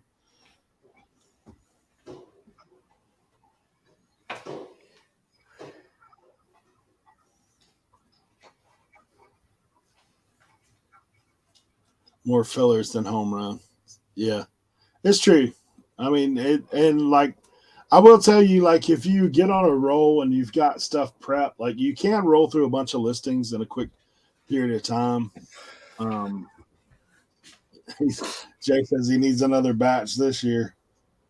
We'll be on the hunt for sure. I will tell you a piece of advice. Am I muted? No. No, you're good. Process your hats as soon as you get them. Otherwise, you're going to end up like this. And you're just going to have boxes of hats. And then it just becomes not fun. So my suggestion is to always process your hats as soon as you get them. Because once they build up, it just becomes a process in itself.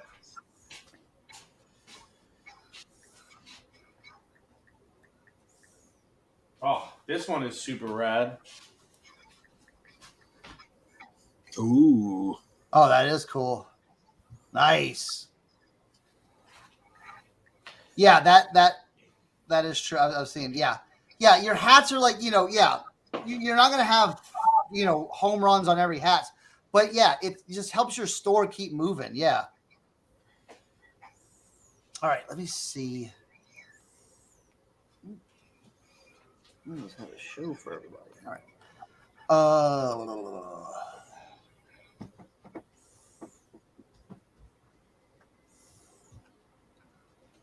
Maybe I can do a quick listing. Let's get some cool hats. Like this one is a cool hat, right? Lake Powell, but it's just so beat. Let me see. Even with all the foam out, just so something like that, dude. Something like that, I would rip apart. Yeah, again, it's a cool vintage hat, but man, it's just not worth it. It's not worth it. So again, that's where you take the snap out. K-brand snap and a Lake Powell patch. Yeah. Take them both. Ma Dukes is saying, how many hats you got, bro? No comment. Not a lot after today. Well, it's crazy, man. I literally got rid of all my hats recently. Like maybe 2 months ago when I had my yard sale, I dumped a load out there. And then when I started like looking around for this, like they multiplied. I think there were like rabbits in the corner over there or something. But I was like, where did these come from? I've got probably like 300-400.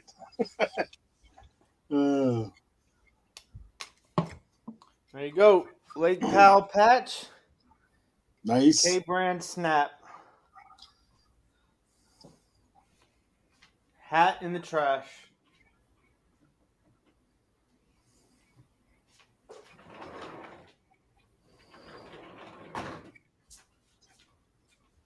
Now this one blows me right here. This is a sick hat. Cops. Bad boys on the back. What was that? Some sort of bug on my back. Came out of one of them hats, man. That's one of them cicadas coming out of Tennessee. But yeah, Cops hat, Bad Boys on the back. Ooh, what you gonna do?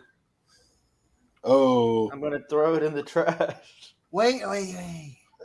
Where is that though? It's China. No, but where's that? Where is the hole? Right on the front panel. Oh man. Yeah. Hey, you can list it and say complete with bullet hole. There you go. Put a shell casing in there with it. You know what? How about this? Let's do a little. I'm gonna do a little. I have a box. Wait, Kent said bullet hole was there new. Oh, you want to see the Cherokee patch, Kent?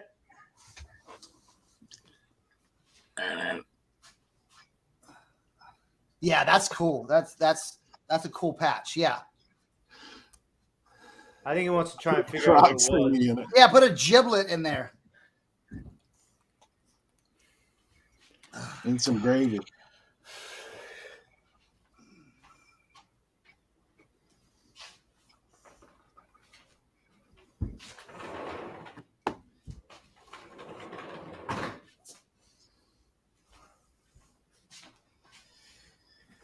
So I freaked the other day because I was like, oh my goodness, where's my box of all my good hats?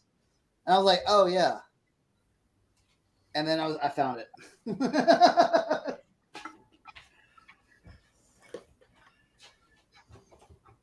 Kent said it's a motorbike. BSA motorbikes. Nice. Cherokee. Eric, did you hear me? Big rolls are back in action, baby. Did you get some in? No, I sold them over the weekend.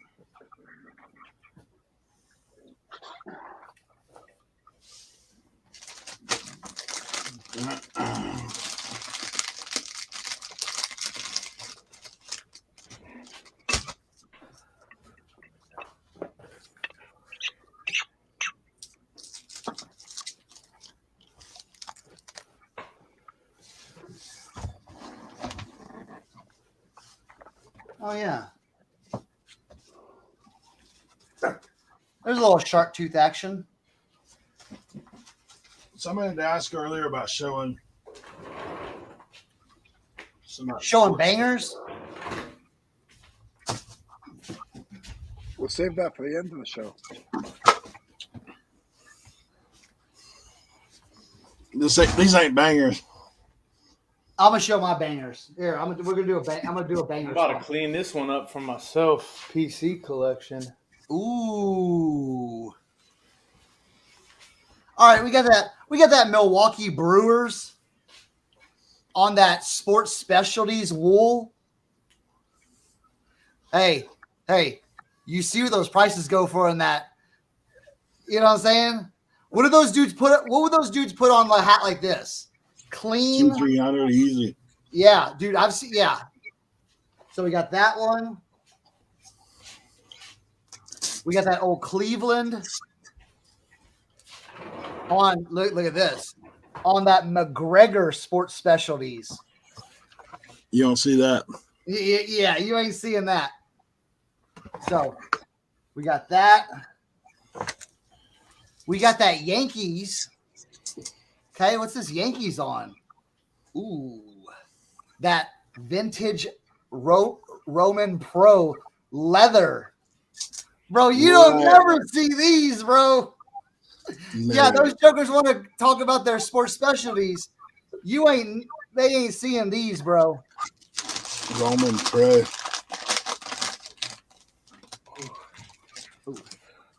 The Bud Light hatred. Oh, that's cool. Now, okay. Does the foam need to be replaced on that? Yeah. There is no foam.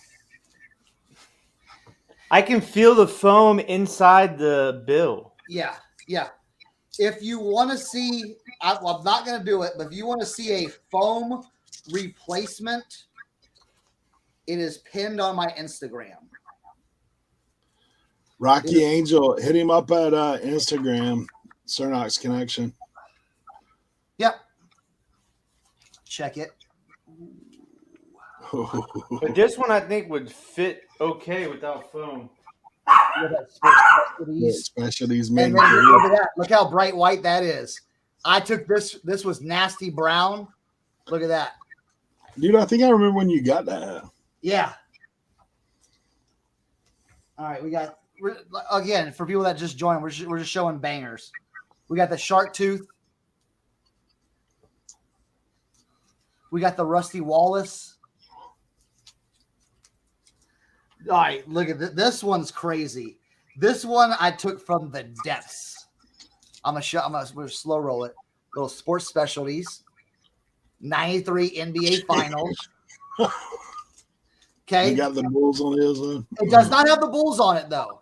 But dude, this inside was just brown. And again, this took time. But again, if you know what this hat is, this is the hat you work on, okay?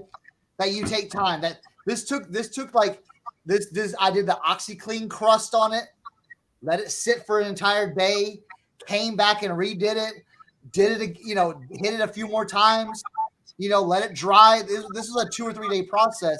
Not like but you're sitting there watching it for 2 or 3 days. Yeah, we're not watching it, but I didn't get it. What's your price point on that 93 final hat? What's your price? That's probably like a $50 to $60 hat, I'd say.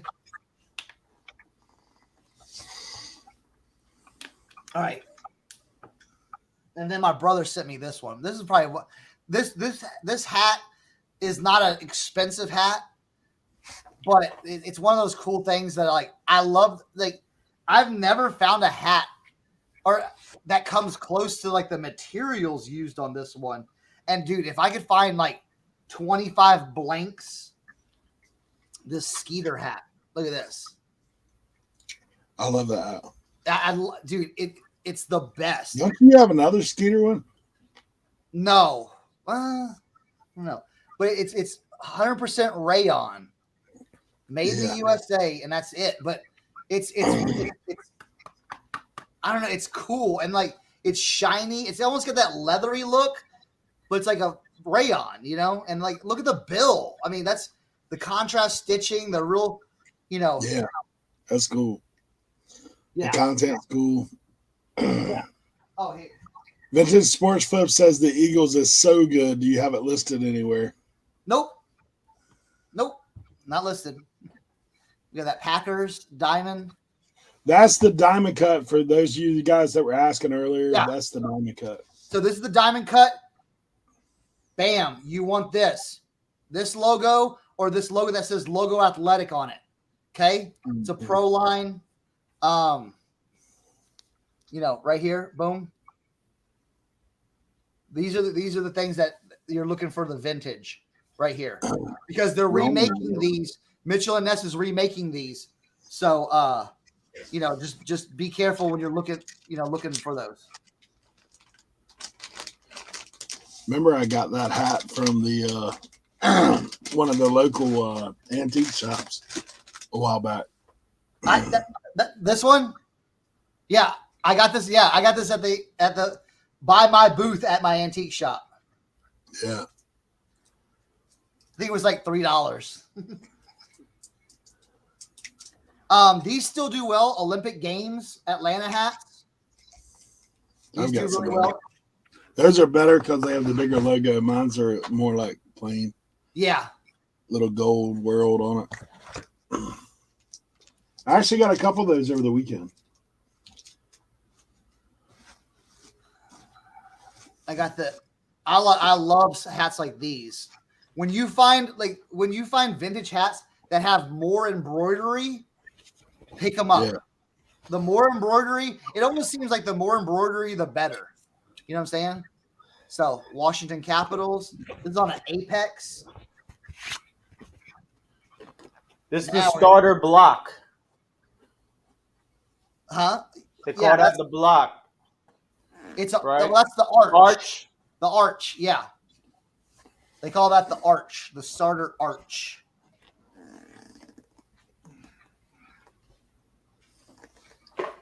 Kristen, let's see. I picked up 4 free trucker hats at a yard sale that are newer trucker hats, Sherwin-Williams hats. I mean, you could always list it. You know what I'm saying?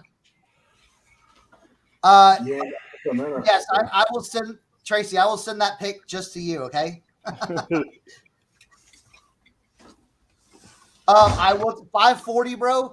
Washington Bullet stuff. Dude, you can't find. You can ask Tim. Tim, how easy is it to find Washington Bullets find find Washington Bullet stuff? I got one. In here somewhere. Okay, so Kat, these are the hats I like to. So sometimes he likes them to marinate a little while. You like these shirts right here, dude. I could have had these listed and made $400 like that. But I like to keep stuff for a little bit. I like to keep stuff like that's special to me. Listen, you've seen my basement. I've got tons and tons and tons of stuff to list. Okay, I'll list that stuff and I'll chill with this for a little bit. When I'm ready to sell it, I'll sell it. Now let me ask you a cleaning question. Dude, we're done with cleaning questions. Oh, sheesh. I know exactly what you're going to say. Because that red will bleed. Dude, I have a Kansas City Chiefs. All right, let's put that up there. Just like that. I have a brand new Kansas City Chiefs, brand new with tags, just like that design. And that top part right there is like rusty, right? It's like what? Rusty. Yeah, it's yellow. Like dingy, yeah. I'm scared to death to try to clean that hat. I know. So listen, I'm not, I love cleaning hats. I don't know. I have the exact same hat in a Kansas City, and I do not know. I am scared to death to even touch it. I mean, I got it for free in the side of the road, so I'm just like,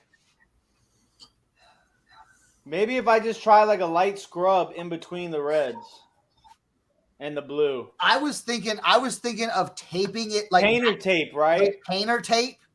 But again, the water is still gonna. Yeah, I don't know.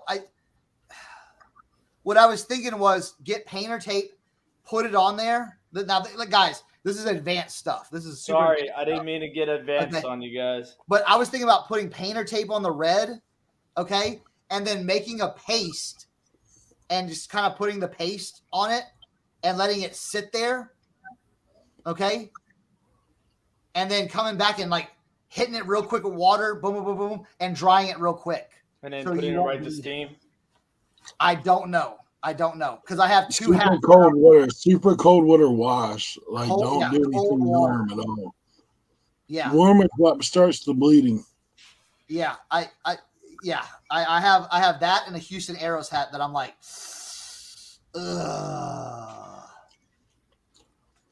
Kristen, I've tried the alcohol. The alcohol, yeah, I've for some reason that kind What of. about a little Tide to go pen? I have that hat in a beige color. This one? Yeah. We all play this game. Cernak, have you had this hat? Have you had this hat? Oh yeah, I got that. How about this? When I figure out how to clean that hat, I'll let y'all know. I'm going to try it today. All right, you're gonna try it. All right, more bangers. Here's a little out of the personal collection. We're gonna do some more. We're gonna do a little basketball action for you. Little Houston Rockets. This came from my brother. Okay, the reason I made my brother send me this one because I found this one at Goodwill for $1. on the tag, hanging tag. That's crazy. Hanging tag, never worn, crispy inside. You should put that up on the Facebook group just for fun, like just to see what they do. And then I traded some shirts at the one vintage thing to grab this one. Big logo. Yeah. Brand new man, tags. all over practically. That's So really. then we I got. might send this to you, buddy. Oh, that's cool. San Jose Sharks. It's a logo 7. But needs that and that. And it needs a. Oh, hey. I'm gonna give you here's a little fun fact. Do you know what I call it the button, but do you know what the actual term for this is? I'm supposed to remember this. It's a squeegee. Squatchy. It's a squeegee. squatchy. Yeah, it's a Squatchy. Yeah, it's a squatchy. All right, let's pull out some more hats. Oh, you know what? I could list this one. We got that Dale 7-time championship hat. Listen, NASCAR hats sell. Dale Earnhardt hats are the ones that are worth the most money. I'll just let you know right now. Dale Earnhardt hats. The other ones you find with like the Velcro straps and stuff like that, those are $15, $20 hats. They're cool. Dale Earnhardt is basically what sells. Unless you have 3-stripe old times. Like yeah. Bill Elliott, stuff like that back in the day. Yeah. Now, okay, so I like this hat. It's all now this is just like very cool to me. All denim. It's got the foam, all foam, snapback. It's got a cool patch, and it's got these cool like color rivets too. Yeah, and the stitching's off color too. Yeah, the stitching's off color. I just think it's a cool looking hat. I don't know. Oh wait, here. Ooh. This is where this one's at. We got the limited the 101. The 101 Turnox Connection scrambled eggs. Todd said, "Don't Urban Dictionary squashy." Oh man! Now, would this be easy to clean? Yes, because it's that polyester. We just cleaned it. That other hat earlier. Plus, that's your own sweat. So. Yeah. All right. Here's something cool. I just had this in to talk about it, but okay. Minor league hats. Oh, minor league. Yeah. So you see this logo? remember this logo, okay? This is minor league hats. Minor league hats sell way better than your run. Hold on. Let me. Ooh. Yeah, minor league hats with your new era 5950s, they sell better than your regular MLB hats because they're more rare. This is the I forget what team this is, but they did a theme night called the Puffy Tacos. Yeah, that's All funny. right. These, you find the old, and the cool thing too is, the alternative logo ones, or even if they've changed their logo throughout the years, find those older ones that aren't even around anymore, those sell well. So I had that in there. Funny novelty hats are cool. Oh yeah. I'm not going to show the underneath though. Right here. So it says this, and then you flip it up.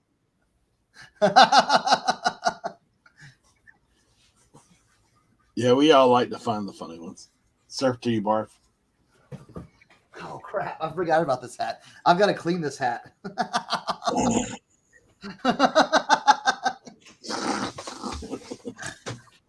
Oh, this is where it was. He has so much stuff. He's just like, whatever. Yeah. All right. So you know what? You want to hear a funny story about this hat? This hat I bought off a dude's head at the mission. I said, hey, my man. How much you want for your hat? He goes, this old thing? I'm like, yeah. How much you want for your hat? He goes, man, I don't know, $5. I said, I'll do this. $5 and we'll go in the mission. I'll buy you a hat and a shirt. He said, all right, cool, done. Boom. No, when did you tell him it was worth 150? I don't know. Is that an ethical issue?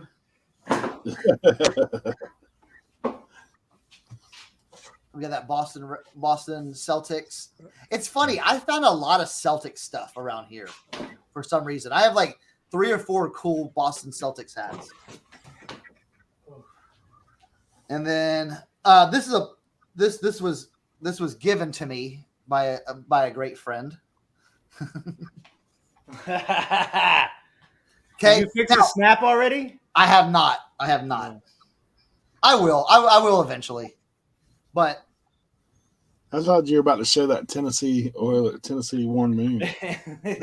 AJD Lucky Stripes hat. Now, again, these don't have crazy value, but I like the design. I like the way it looks. You know what I'm saying? All right. And then, here goes. Remember that Houston Rockets one? Dude, my brother sent me this one. I was like, Houston Arrows.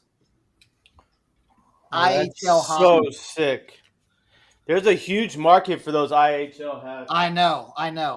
It's just like, so if you find IHL hockey teams, it's kind of like the minor league baseball stuff. You find the minor league hockey stuff, vintage, it can do very well because not many were produced. And then this is a dope one right here. Prince Albert tobacco hat. Oh yeah. Then you got the John. I have like 5 of these. Yeah, whatever. But John Deere, like their logos, I mean, their stuff has dipped a little bit. It has. That's because people destroy the market. I single-handedly destroyed the John Deere market. We got that old Milwaukee beer. Scrambled eggs. Stuff like this. Now, stuff like this can do well right here. You know what I'm saying? In a brand new condition. Beer or oil and gas with the scrambled eggs. It's a good complete look. And then, okay, Tim, do you remember this hat? I took these from the dead. Well, one's still dead. Oh, AJ Foyt. Yeah. How bad, dude? Tell them how bad these hats were. There's a picture of it in the video. Yeah, go look at the Hat Camp video. Okay, go look at the preview video of Hat Camp. This hat is in the picture. Dude, it was trashed. And yeah. yeah. I was like, you know what? Anytime anybody finds any AJ Foyt stuff, make sure you send it to Cernar. Yeah, if you have AJ Foyt stuff to sell, let me know. And then the banger, Virginia Cavaliers, 3-striper. Dude, I found a Carolina one like that this weekend. Yep. I have a Michigan one like this. Remember, I had 2 Carolinas and a Duke one like that. And a Duke one, yeah. So I'm gonna do a foam replace. Now this has got a yeah, those things, man. Yeah, I'm gonna do a card. I'm gonna do a foam replacement. I just need time for that. So yeah, I've got a Michigan one. Yeah, that's just got the college tag in it, right? I have a this one just has a made in the USA one. Oh yeah. Yep. I have a few other ones. So on eBay, you can sometimes find these 3-striper hats because the foam is all messed up in it, and people will sell them cheap. So I think I just messed up my You just blew up your sourcing. Yeah, I know.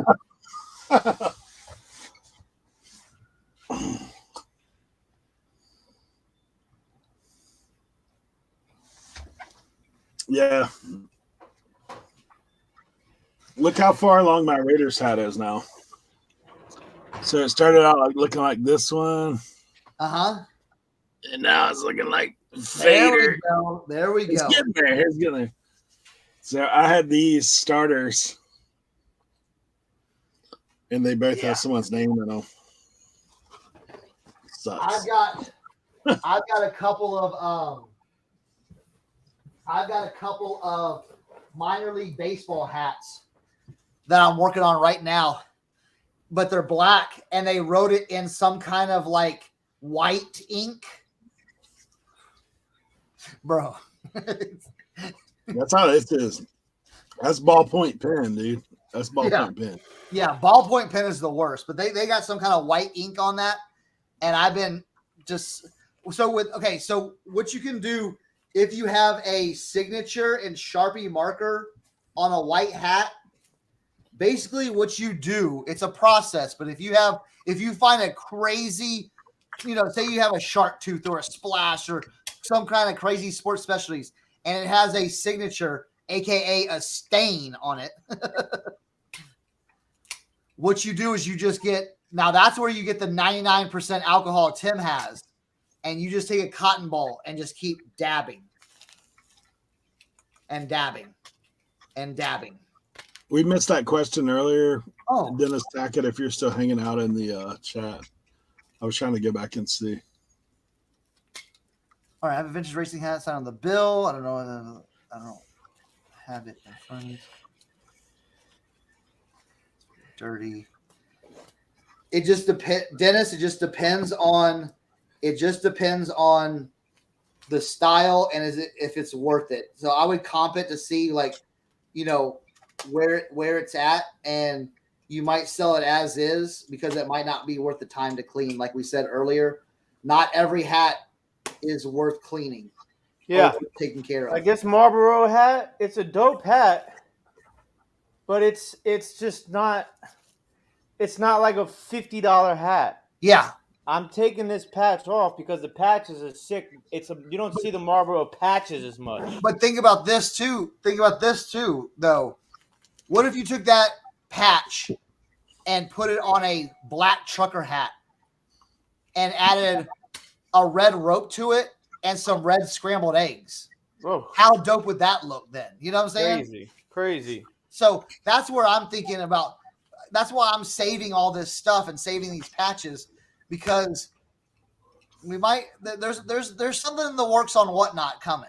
I'm working on a show where we're gonna have some cool stuff where you can decide how you want to make a hat, and I'll make it. So, but what's an alternate logo, Tristan? What's an alternate logo? So an alternate logo is like you have your your regular logo, and then this is getting back to the minor league baseball teams. So you'll have you'll have your regular logo. Say your Yankees logo, okay? But Durham Bulls. Okay, say Durham Bulls. Do you have that Durham Bulls hat you can show? It's upstairs somewhere. I got it. Where'd I put it at? The Durham Bulls, yeah.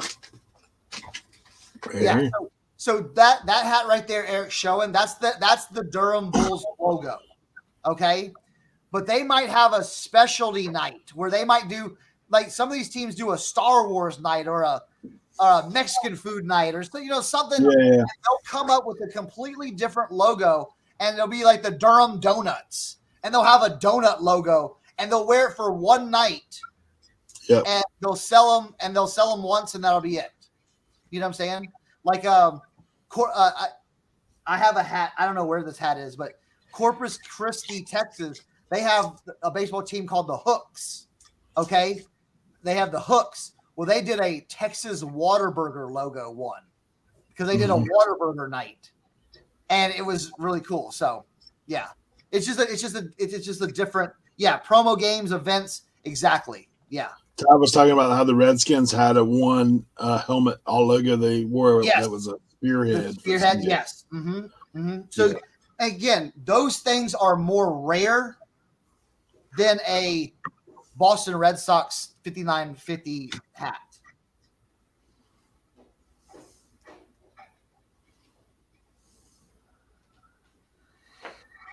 Yes, and that scares me though. Listen. We don't call ourselves experts. You know what I'm saying? I hate calling myself an expert. I have a lot of knowledge in this field. It's just there's some things that I'm just like, like that Ducks hat. Listen, I have this. Oh, I didn't even show y'all this one. You know what you need to do? We need to find a older hat that is not it's trash, that has that red, and like if it's together, you know what I mean? Yeah. See, I have this one. This is a thing. But I started chopping that video up because I'm gonna put it out right after Hat Camp. Des Hardy, thank you so much for the super chat. Not a reseller, just love what you guys are doing. Oh, thank you so much. Des. Thank you for your support. Des bought something from me. She bought a Chicago Cubs sign. Did you get the Chicago Cubs sign yet?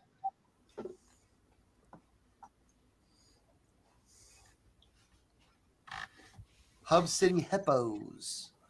Yeah, minor league stuff does very, very well. I will tell you, minor league sells faster and better than Major League Baseball hats. Like just regular Major League Baseball hats. You know, you can find a whole bunch of 5950s and stuff like that. But was this a ride at Busch Gardens? I'm not sure. Busch Clash. That might be a NASCAR, maybe NASCAR something. Yeah.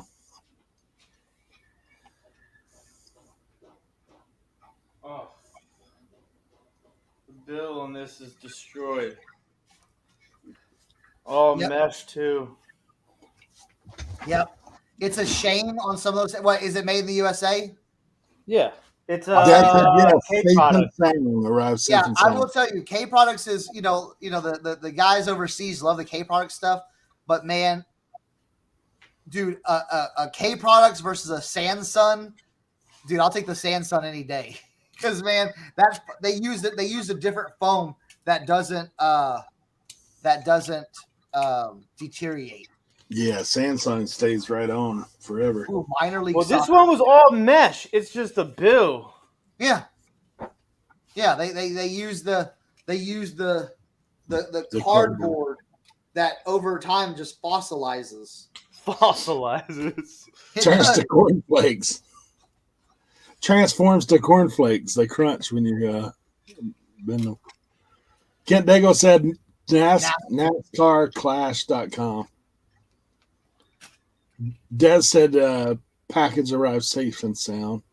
Nice. All right, good.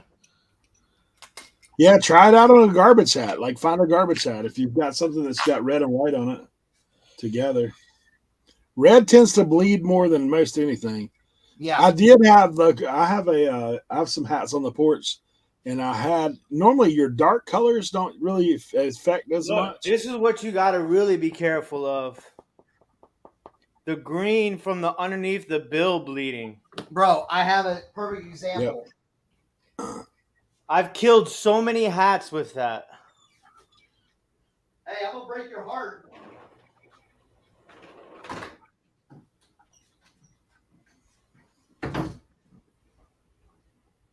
I found this one at the mission. That's, I guess, someone tried to clean. And I'm gonna see if I can do something with it. The exact same thing you're talking about. Oh, that's mine. You know what I'm saying? It's come mine. up to I'll take care of it for you. Yeah, inside was clean, but yeah. So I'm trying to. That's what we're talking about, bleeding right there. That it'll bleed. So I'm gonna try to do another treatment on this. All denim Pittsburgh paint. You guys see any bucket hats or winter hats selling good? Usually bucket hats during the summer, yes, and then winter hats during the winter. You know what I'm saying?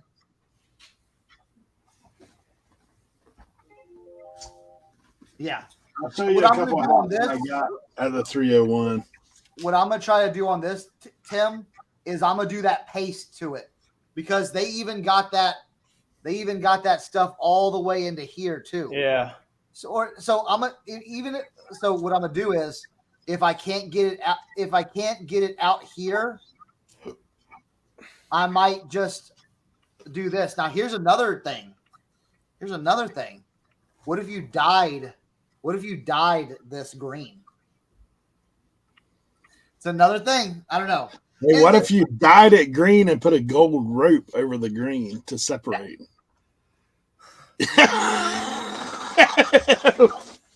Look, Dan, when you clean that hat, let me know, man. I'll buy it from you. That's part of my PC is the Ireland World Cup hats. He's got a sick Ireland World Cup hat that he found at the VINT. It's still trying. But it's different too if it's something you love to do. Like that's the difference for a lot of people. If you're doing it and thinking like, okay, I'm gonna make it. This would be something I would give to Tim. So I would put some work into this. Now, if this was just a junk hat, dude, the snaps would have been gone. You know what I'm saying? Already. You know what I'm saying? Yeah. Like, but something. Look at some of these. These are some of the flat ones I got while we were away at 301. This is an iron-on hat, made in USA. Just old iron-on. All of these are pancakes. Yeah. Shepherd Electrical Supply pancake needs the foam taken out. I like this one though. It's kind of like that panel.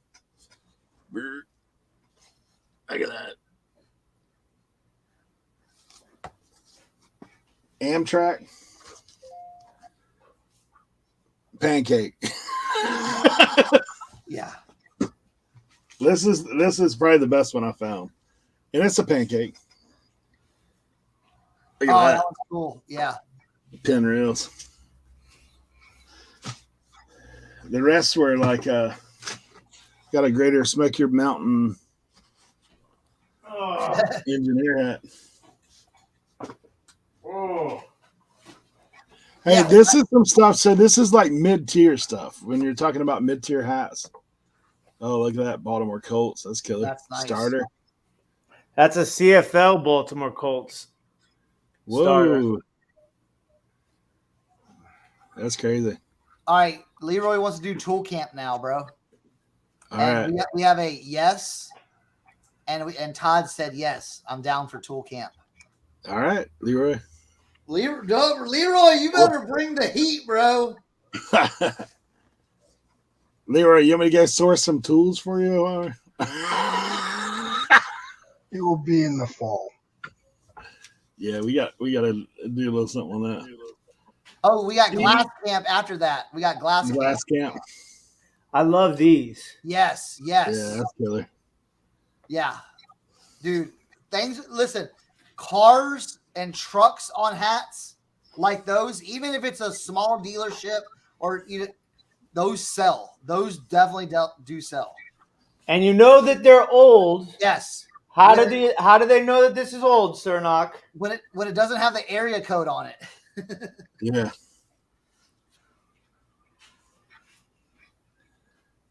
Forklift / crane.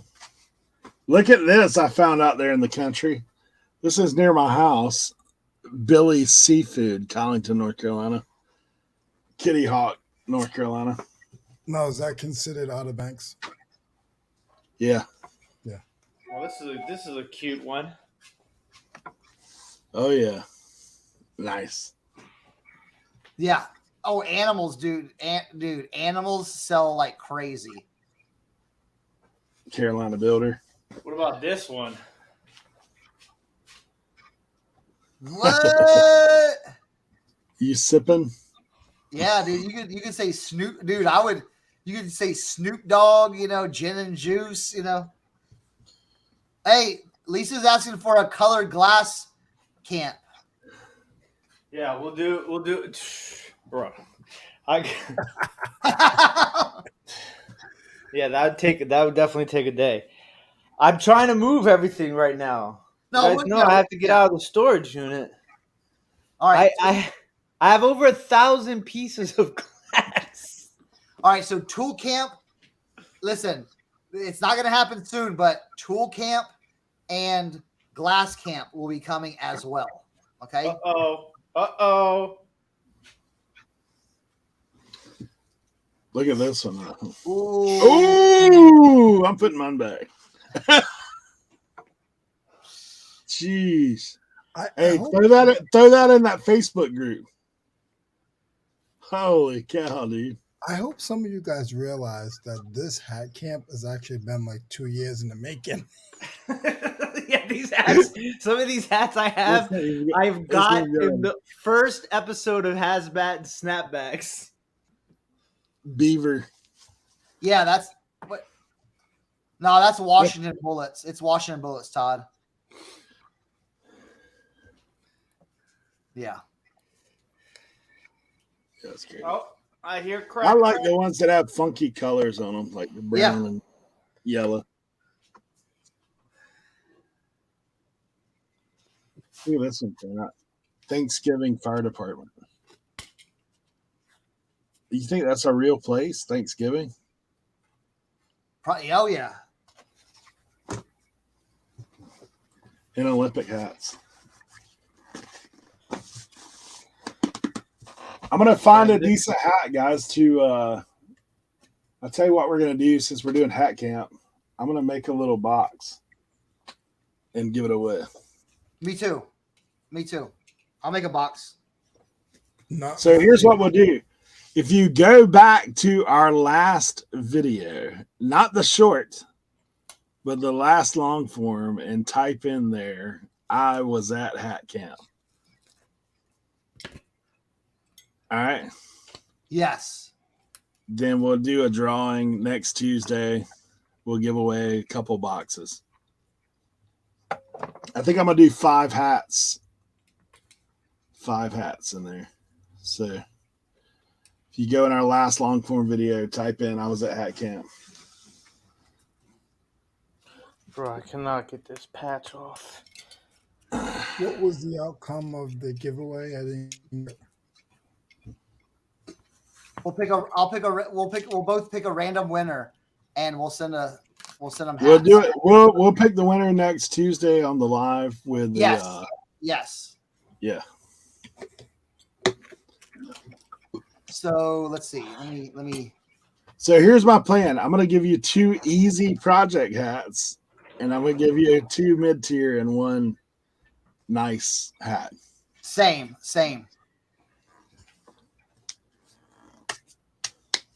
So here is, let's see. Here is the video. We're going to post it in there.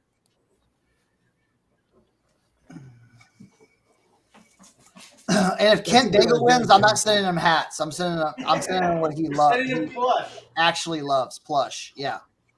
Yeah. Kent Daigle wins, he is getting some Disney clamshells, dude, and some Beanie Babies.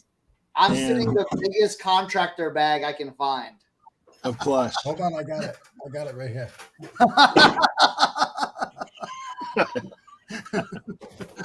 Hey, yeah. Look, the numbers are dipping. Guys, don't go over there right now. Do it later.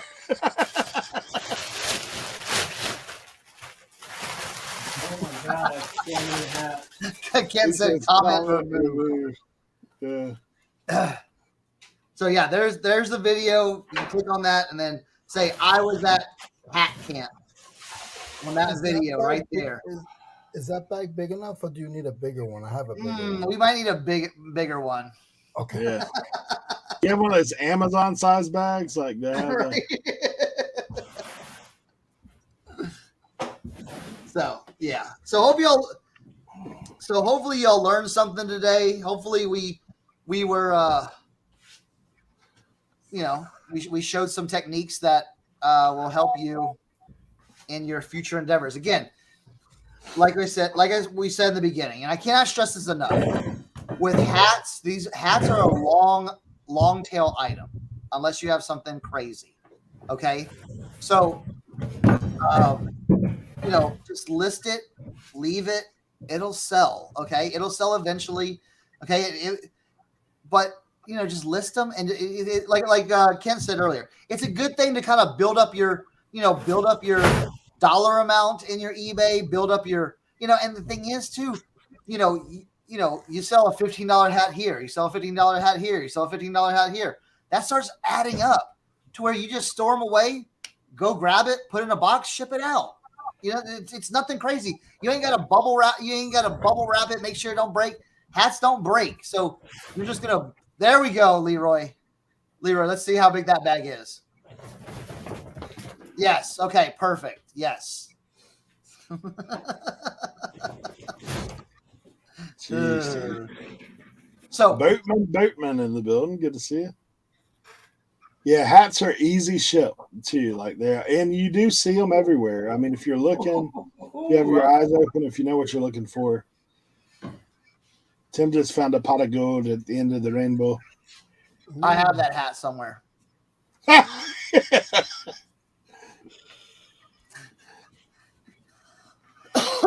It's like Tim, it's like a weird, it's not like foam, but it's like a kind of a clothy style, right? It's like textile. Yes. Yes. Kat, I would tell you, we could all tell you countless stories of people saying, "Oh, I threw those away yesterday." Like, "Oh, I threw those in the trash." Like hats, like that's what people do. They see a little dust. Something like that. Check this out. I was at a private pick. They had, not private pick. They had these hats on. They called me because I gave them a card at a yard sale. They called me and said, "Hey, I got a bunch of hats." Before I was going to put them on Facebook, I wanted to see if you wanted any because you say you buy old hats. Well, I went there and I said, "I'll take them all." Okay, that's where I got the shark tooth Blackhawks hat, brand new with tags. I literally spent $200 on the whole lot of hats, and that sold for like $350. So, but the thing is, I asked them. I said, they said, "Oh yeah, we had some other hats, but they were all like crumbly, and so we threw them in the trash." And I said, "When did you throw them in the trash?" They're like, "Today." I said, "Where's your trash can?" Like, I don't want to sound weird, but can I see them? They're like, "Yeah." So they had them on this bag, and they had spaghetti all over on the top of the bag. So they I got it out, dumped the spaghetti off, and none of the spaghetti got on the hat because they put it like in a plastic bag and just threw it away. Dude, I'm talking like they had like Swingster K products, like stuff like that, like patches, like cool. I forget what it was, but some of them, like some really cool, awesome hats that I was like, oh yeah, I'll take these. Like I'll take these too. How much money you want for these? They're like, oh no, you can have those. So yeah, and those, dude, some of those hats sold for like $30-$40 a piece. That were in the garbage. So yeah. On highway after tractor ride yesterday in Iowa. Iowa is a gold mine for hats, man. All them seed company hats, like that stuff sells like crazy. Boatman, if you're into hats, selling hats, man, that's the thing. The guys I know out in the Midwest, they crush it on that. Oh yeah. That's on that the satin filling rig. Nylon, yeah. Hey, I've got the white one out there on the porch drying right now. Like that white satin I found over the weekend. All right, yes, Kent, AI is also money. I'm going to show y'all some of the hats that I've recently done and how it looks with the AI backgrounds. So I'm going to add this to the stream right now. And this is my Poshmark right here. And you can see how, these hats have,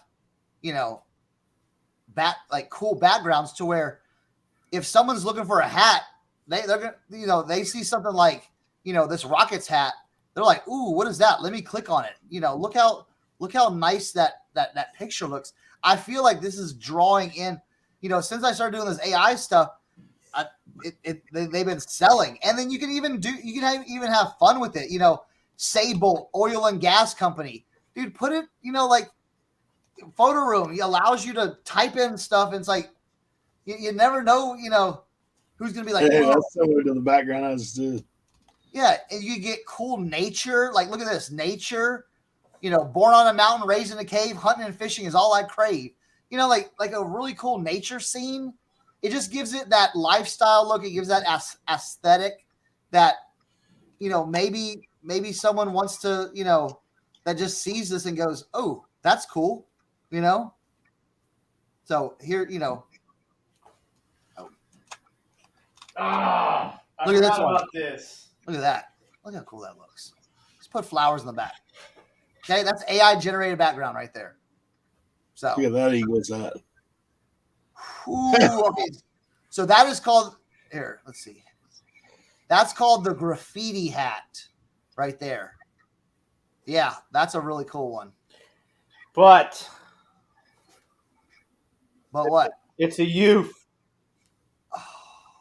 Drew Pearson, but it's a youth. Utes. Them Utes. I got all these killer youth hats. Okay, here's another. Okay, so here's the thing. I will be very, very, very honest with you. Youth hats don't sell. Yeah. They don't sell. Okay? They don't sell. That hat, you'll be lucky to get $20 for because I don't know. I sold a Raiders one for pretty good money. Raiders, anything sells. I don't know why. I sold the Raiders youth for $60. It's hard. It's hard. I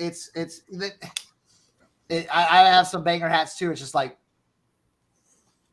I had some cool stuff, but yeah, it's pretty crazy. You gotta find the collector, or you gotta find somebody who likes to lace their kids. You got a buyer right here. Vintage Sports Flips says, Tim, I'm a buyer even as a youth. There we go. Hit him on IG. Oh yeah, we're close friends. That's my guy right there. He is the man. If you guys aren't subscribed to Vintage Sport Flips, make sure you guys subscribe to his channel. It's so cool.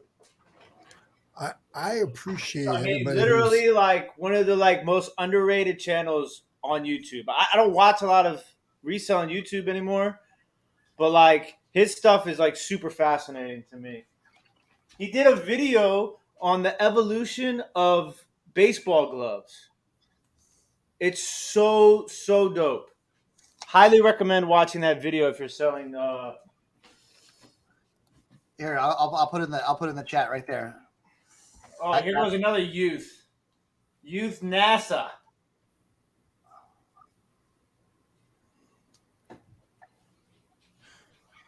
Yeah. I don't know. I have had terrible luck with youth hats. So No, Sonak, I know we did all trucker, baseball. Of course, there's 900 other hats. yes, When it comes to like cowboy hats and stuff, that's a whole different animal. that is a whole different animal. Finding cowboy hats is a little more rare. You know what I'm saying? Not here. Well, just to find them in like bulk. You know what I'm saying? Yeah. And usually, with like if you go to a thrift store, the cowboy hats are way more money than a regular like baseball hat or a trucker hat or something like that. Now, I will. It's just like anything else.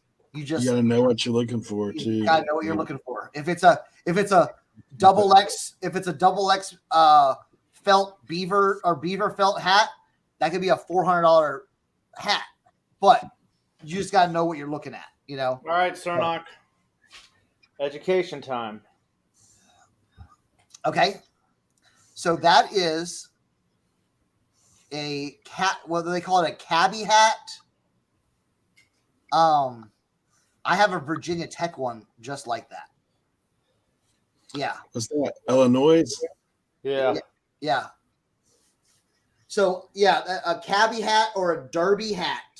But a derby hat is a little bit different. Like they call it, they sometimes call that a derby hat, but I would say cabbie hat is probably the best one. How do you spell that? CABBIE. Yeah.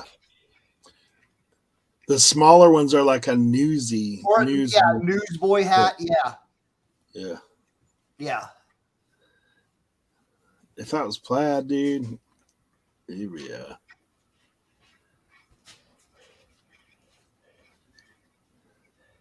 So yeah, that's a cool. I have a Virginia Tech one. I have a Budweiser one as well, but it has some stains on it. I've got it clean, but I just. Oh my God! There's so many hats. So yeah, this is a bootleg Tennessee hat. Oh, that's so bootleg. Here, I might end the show wearing this one, just so before I clean it. There we go. So one more question. All right, what we got? Kango hats.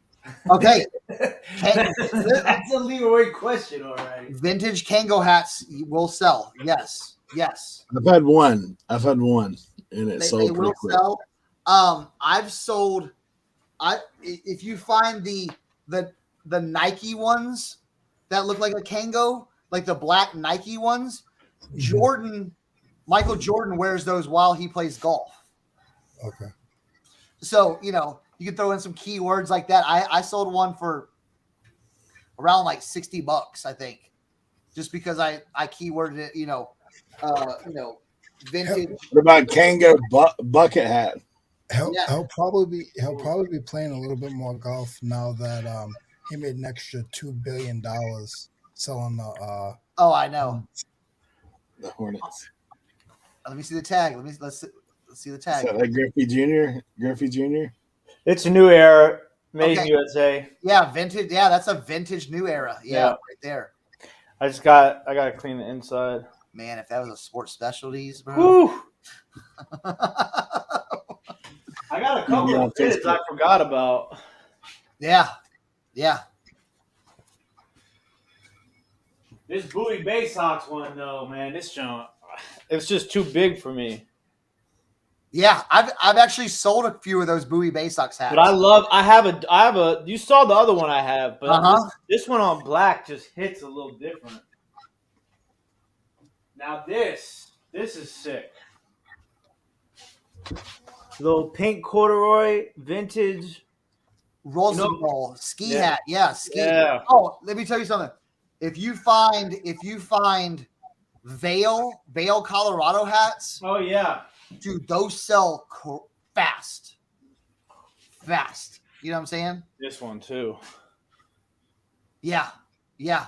Dude, for some reason, cranes and all that stuff, cranes, trucks, machinery, forklifts, like we said earlier, if you missed that, those sell, you know what I'm saying? Names. So names, places, put that in your titles, spell it out. Leroy asked, like Leroy's hat. Leroy, show your hat one more time. We'll kind of see. Leroy bought that hat because it had Leroy on it and Massachusetts on it. You know what I'm saying? So it's like he, this joint right here. Type in your name or put in your place. Oh yeah, let me see. I'm flexing on this, I feel like that little short guy on TikTok. He's like the drip. Y'all know what I'm talking about? Yes. Oh my god. I'll send it to you guys. It's hilarious. That's funny. He is absolutely hysterical.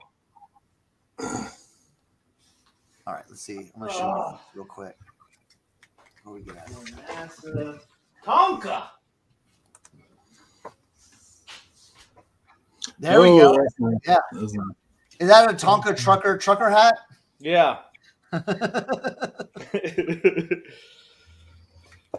Here, this is what I bought. This is what I bought recently. Okay. Oh my gosh. Oh look, it's your favorite, Derek. I might just need this to wear this at the 127.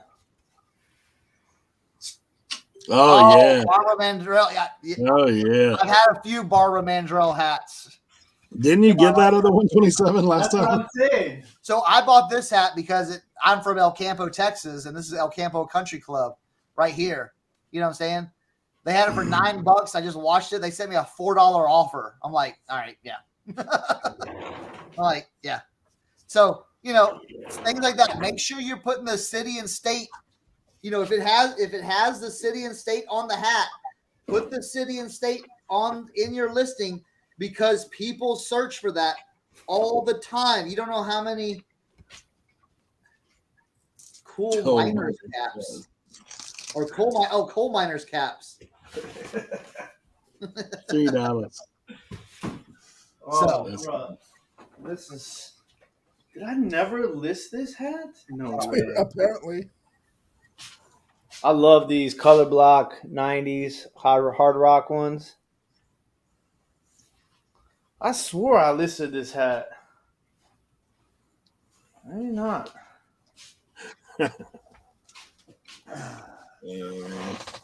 All right, I'm gonna put a link. 40 people are still here.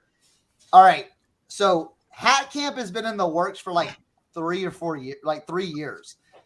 But if you want to go see Tim and I geek out, okay? There's 2 different ones. Yeah. Wait, which one has you in the trucker in the cowboy hat? No, that's something different. Oh. Did you tell them the difference on these? No, we haven't gone into that. All right. Here is Hazmat, some snapbacks or whatever. Yeah. All right. Here's part 1. I'm linking it in there. Okay. So this is if you want to see us just geek out on hats. All right. And then let's see. Do you ever have hats that you don't want to wear because they still have the tags on it, even though they're PC hats? Oh yeah.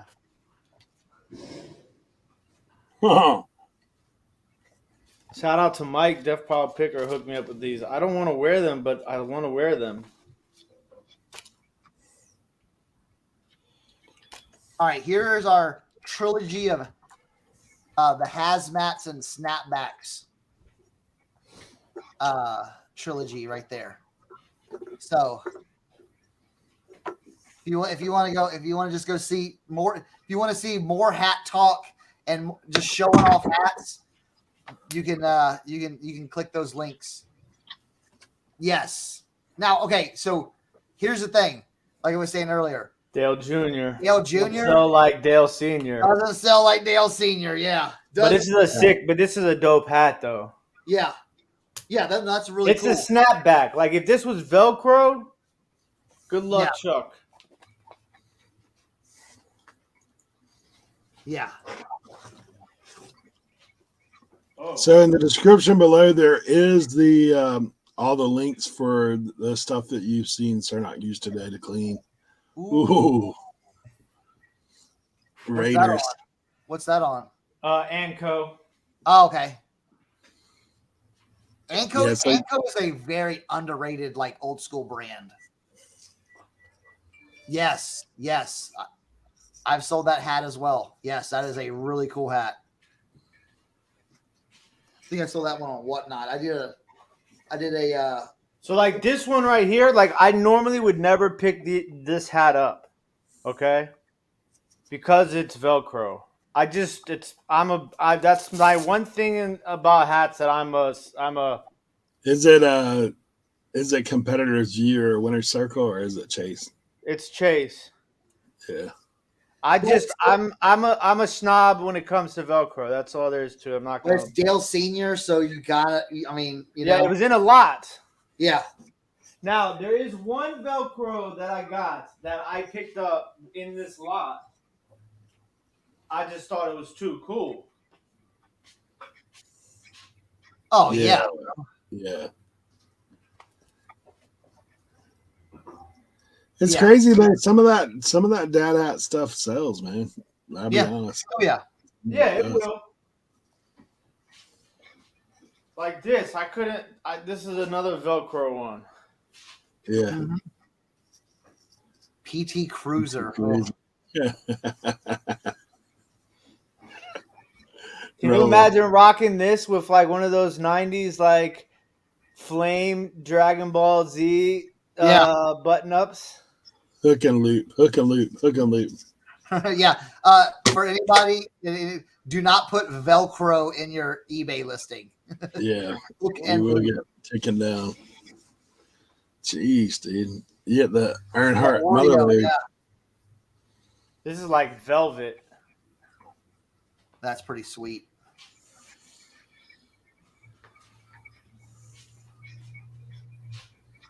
Now, what tag does that have? Batman hat? Does it have the Batman tag? Yeah.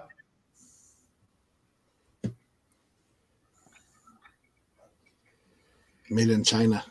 What year is that from? Do you know? It says 92. Yeah, very cool. We should add a little rope to that one. Oh. Now this is for the PC right here. Oh yeah. Yeah. That's wow. Cool. That's cool. Oh, don't worry. Check this bad boy out.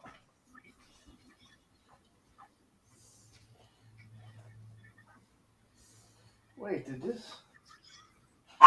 Hey, it's tranquilo, bro. Hey.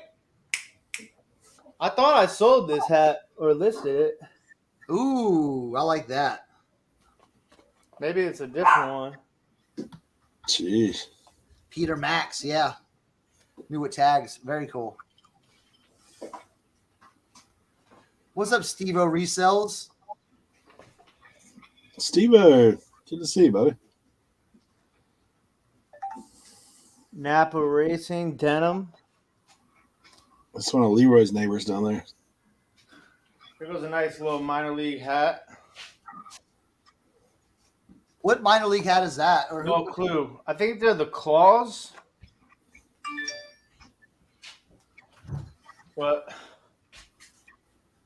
I got a gray one and a black one. Twins. I was working on this vintage minor league hat. Frederick Keys. Oh, that's sick. Yeah, the only ones I have is the local ones. Ooh, that's a good question. Yes, that is yeah. So Yes. That yes, you can do that. Yes, I have done that on a few. Yes. Well, Daytona 500, 98. This is that old pro line.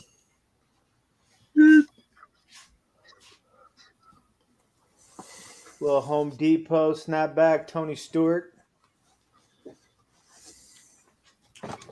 Here we go. I like this one. Even though it's a strap back and it's got somebody's name on the back. I just love when the hats go onto the bill. Yeah. Nancy. I have Now, this one listed for 60 right now. Oh, I love that one. Yeah. There we go. Oh, yeah, a little shark tooth and splash. Yeah, so look at that shark tooth right there. Okay, so that's what you're looking for. Anything, if you see that on a hat when you're out and about, that shark tooth design, it doesn't have to be NASCAR, it could be anything. Any logo on there, pick it up. And then this is what you call a splash hat. Okay, if you see that design, pick that one up too, and then kind of end it out. If you ever see the diamonds, pick that one up too.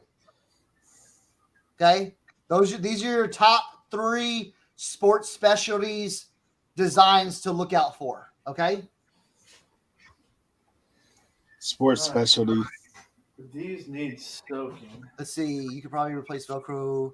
Yeah, super glue. Yeah. You would just do the same technique, Kat, that we showed before, and you could definitely make it a snapback if you know. All right. So Last box. last box of bangers. No, this is just the last box of hats. So I've been organizing all the hats, okay? So these have gone to the trash. There's a whole pile of trash hats. Snaps and patches. This whole stack right here is all ready to be steamed. These 3 are cleaners. This box right over here is all foams that need to be a little bit more foam removal. And this is the last box of hats. Nice. What's up, Maria? How we doing? We're almost finishing up hat camp. We're just on our show off period. We went through all the. If you want to rewatch it, if anybody wants to rewatch it, we already talked about cleaning hats, shaping hats, restoring hats. What else do we do? Designs to look for, types of hats. Now we're just showing off. Ooh, I will tell you, this is a little peek for the like trending situation on our normal videos. Get your San Antonio Spurs stuff ready. Ooh, yeah. We gotta tell them why.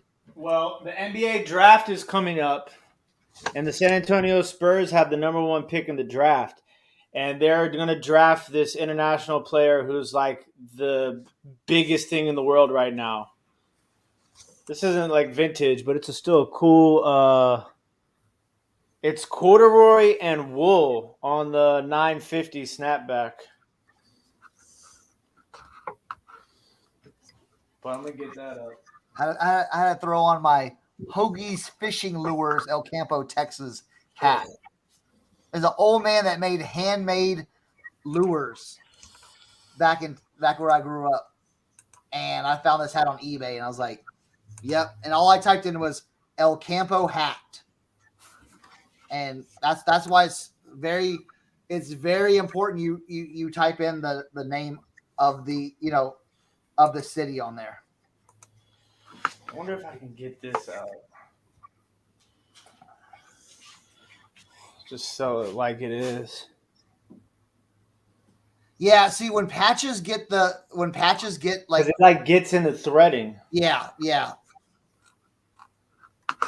Yes, Joe Deals. The Blackhawks are drafting that. Forget his name, but yeah. All right, Sue. Y'all, you take care. Bye, Sue. Jeez, man.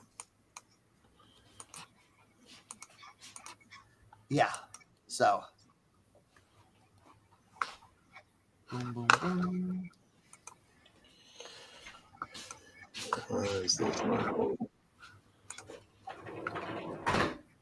Ah, this one.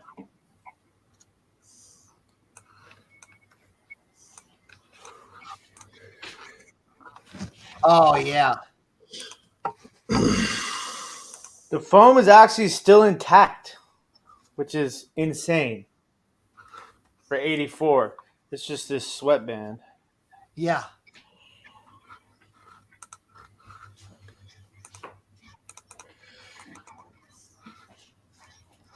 I have no idea what this is from, but it's super dope. Burgundy corduroy. What's it say? It says Boys Latin Lakers. Boys Latin Lakers. What?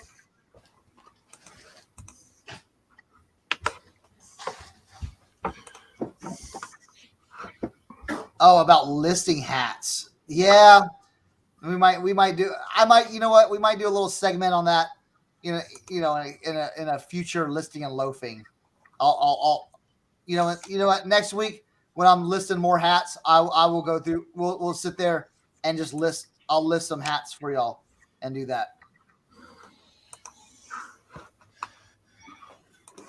What about something like this? What do you do with this? How do you wear this? Is it missing something? It's got to be missing something. Does that have holes? Yeah, it's missing like a little like strap, probably. Does it have holes? No. Oh no. Nope. Well, I don't know, bro. I would look that up. That might be some kind of specialty golf hat. I feel like I should be wearing suspenders right now and a puffy dress shirt.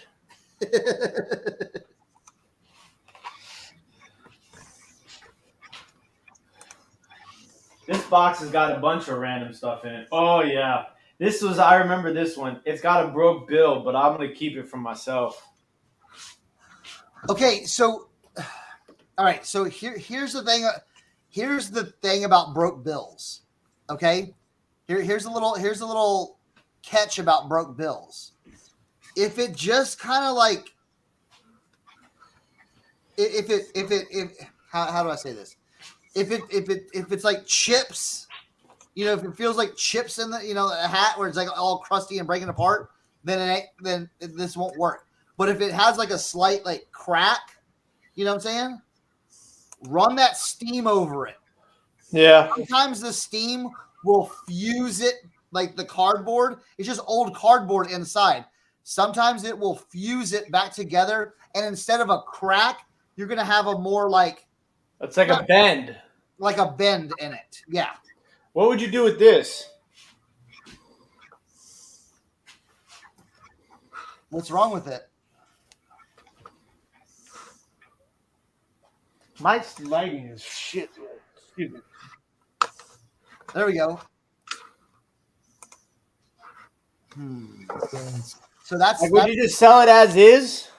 I would throw some Dawn dish spray on it to see if some of that salt comes out, but it looks like the salt has stained it. You know what I'm saying? I would just hit it lightly, just spray it, hit it in there, see if it darkens it up a bit. Okay, see if you can pull some of that salt out, and it may still have that wavy look, but it may not look as bad. Yeah. So there you go. Boys Latin is a Baltimore high school.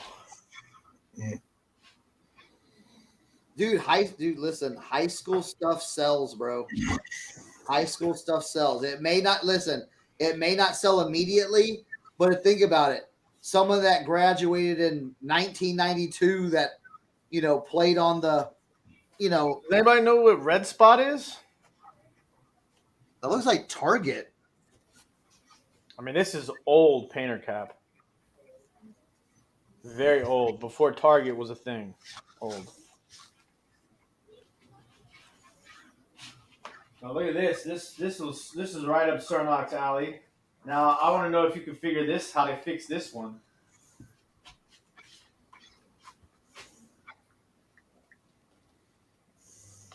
What do you mean fix?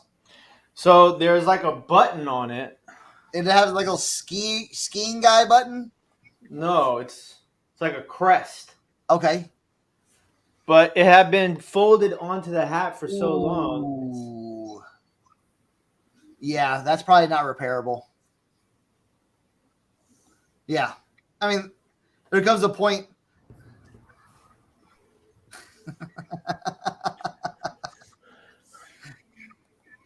Yes, Leroy. We got one more question from Leroy. So we've been talking about a lot of hats, and I've really put my hat game on today, guys, just so you know. Okay. So a few things. There's different bills. We've gone through that. Now, when I grab my hats, as soon as I buy them, I'm wrapping them because that's how I wear my hats. Yeah. But when you get the new hats, the flat bill hats, they won't even. It will ruin the hat if you flex them. Not necessarily because They don't look right though. they don't. Well, yeah. You're hot. Yeah.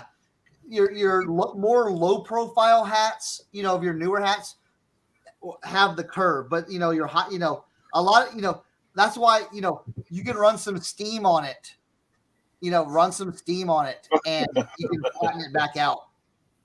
Dude, is that a foot? Oh my goodness. Nice. Yeah. There's also a link down below. If you want some hat bill shapers to make it look like that, there are some shapers down there. Yeah, see, I have a few hats like that, with those winter hats.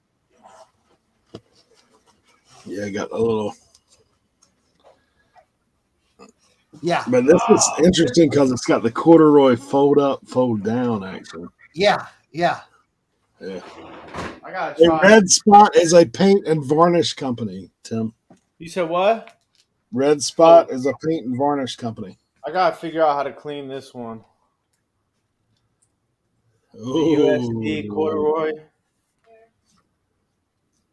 Where?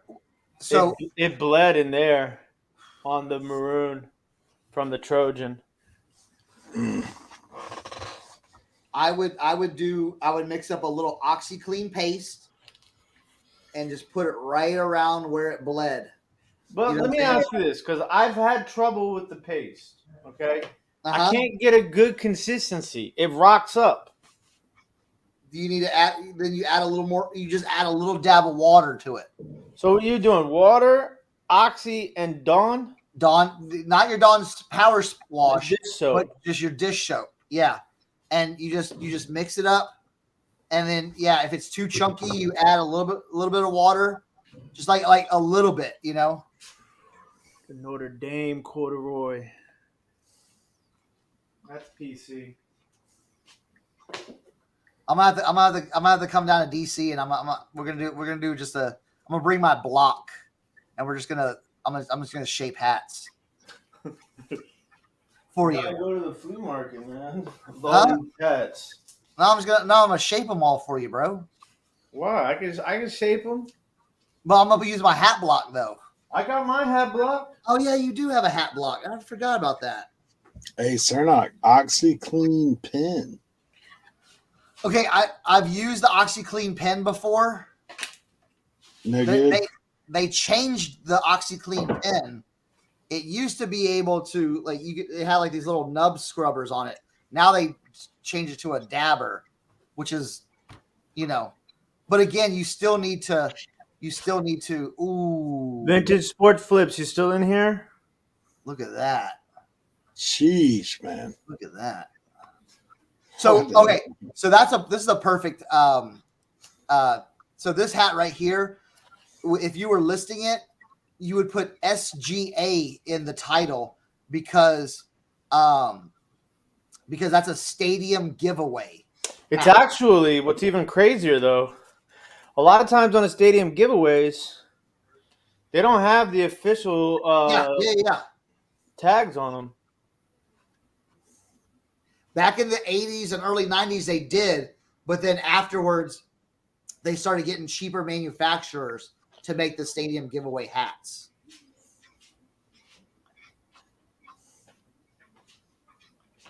Jeez. Here it says you can leave OxyClean spray on for up to a week, depending on the severity of the stain. Yeah. Oh, I've left shirts in the washer for 2 days, 3 days. I've done it for longer than But that. just so you know, do not treat them while you're wearing them. Yes. So I got a bunch of different Oxy products. Oxy Yeah, White, Oxy Clean, Oxy Spray, Oxy Gel. Yeah, and a lot of Hey, times, you know what you could do? Like, and I have not tried this yet, but I have used, the method you use on video games, and you get that Salon 40. yeah, I wonder if you could do a little something with that on the around the edges, because it is a gel. You can be a little bit more. yeah. I don't know. I've never used that. Kind of That thing. is interesting. Does anybody know what this is from? Think Tank? Think Tink. No. I have no idea. I've got some of that Salon 40. Maybe I'll experiment on a beater. Yeah, yeah. Now this is an interesting one right here, Sarnak. So this is a like a cotton hat, okay? Mm-hmm. I don't know if I'm saying that right, but this is all right. Vintage New Era, red New Era tag, made in Yeah. USA, and it has the foam on the front, but it also has that plastic thing in there. Yeah. And the foam's rotting, right? Yeah, Yeah. but there's no point in me taking out that foam because it already has the plastic thing in there. I would still take out the foam because if you're going to try to sell it and someone puts it on, that foam is going to get, all over their head. Oh yeah, well I let them know in advance. Hey, I have some, okay. So I have some just like that are military battleship hats that I'm just going to, what you could do is you could cut a small hole in that. and then just put the vacuum right to it. Yeah. So you would cut like a small hole and get like an insert and just suck it out.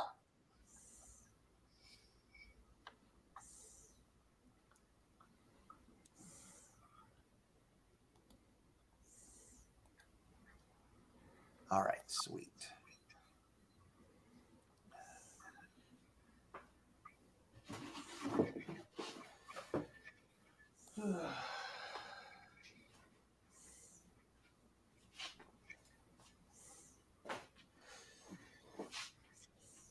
Oh, Matt's Marketing Deli. You're going for trash, Matt. Baking soda, water. You can also, peroxide does some of that, but Yeah, it's about you experimenting. can find Oxy at the Dollar Tree right now. Yeah, really, it's one of those things. Yeah, that's the one thing about cleaning your hats, man.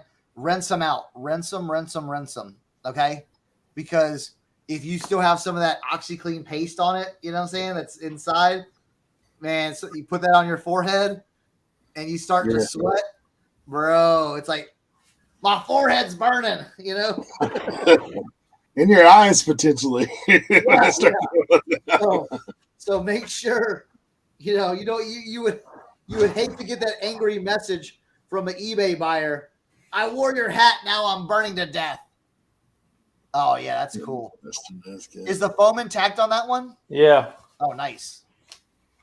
It's that good Sandsun foam. Oh, that good Sandsun foam. That's called Pellin foam, which is down in the link below too. But if you want to do some advanced surgery, you can go watch my Instagram on how to replace the foam. So. Oh, these are like ones that are just probably no coming back. Maybe. I'm gonna be tough on these. Let me see what you got. Yeah, see, now that has yellow spots on the top. Yeah, not worth it. No, I would rip that rope. Hey, the front of that's got the white and red you need there. Maybe stain it up. Try to mess with it a little bit. No. Mess with it a little bit. You see this, Eric?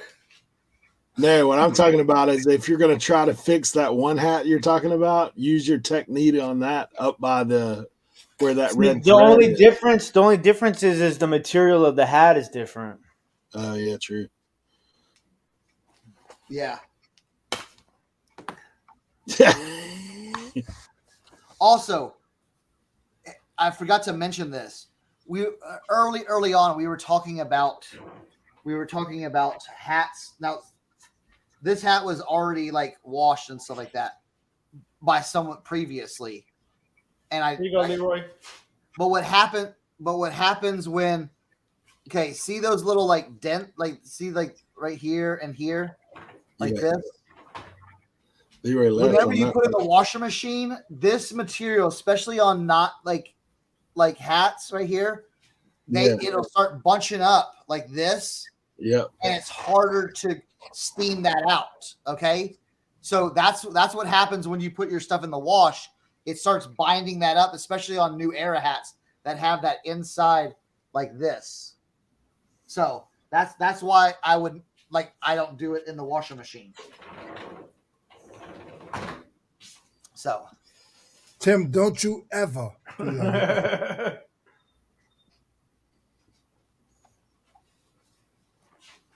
This is a cool Indians dad hat. They're getting overtime. Ooh, that looks fun.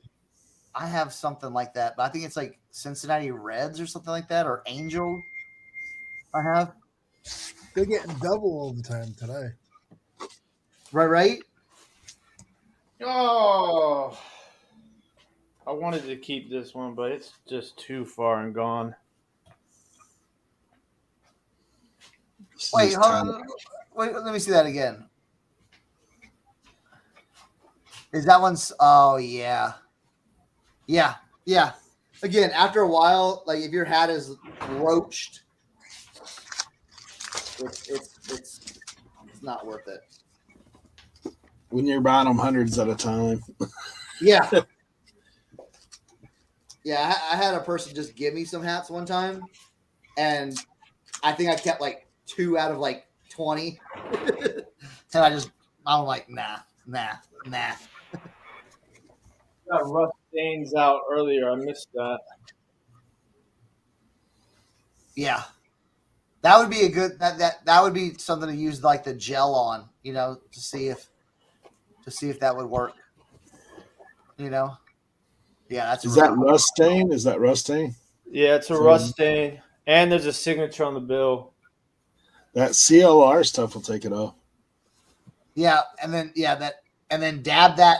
Try to dab that with alcohol. You're 99% alcohol. Dab that with a cotton swab. Even on the dark blue, you think it'll be okay? Yeah.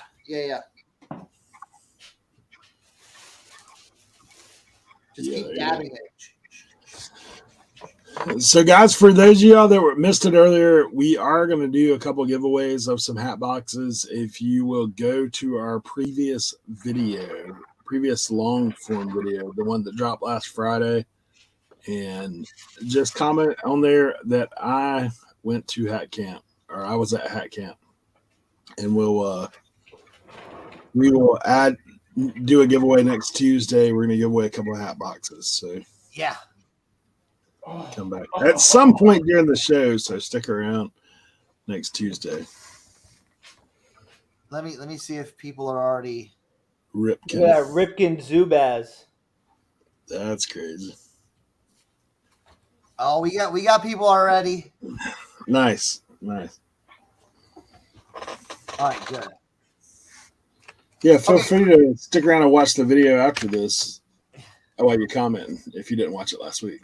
All right. Hey, lid stores, go in. Sometimes they go in and look at the clearance section.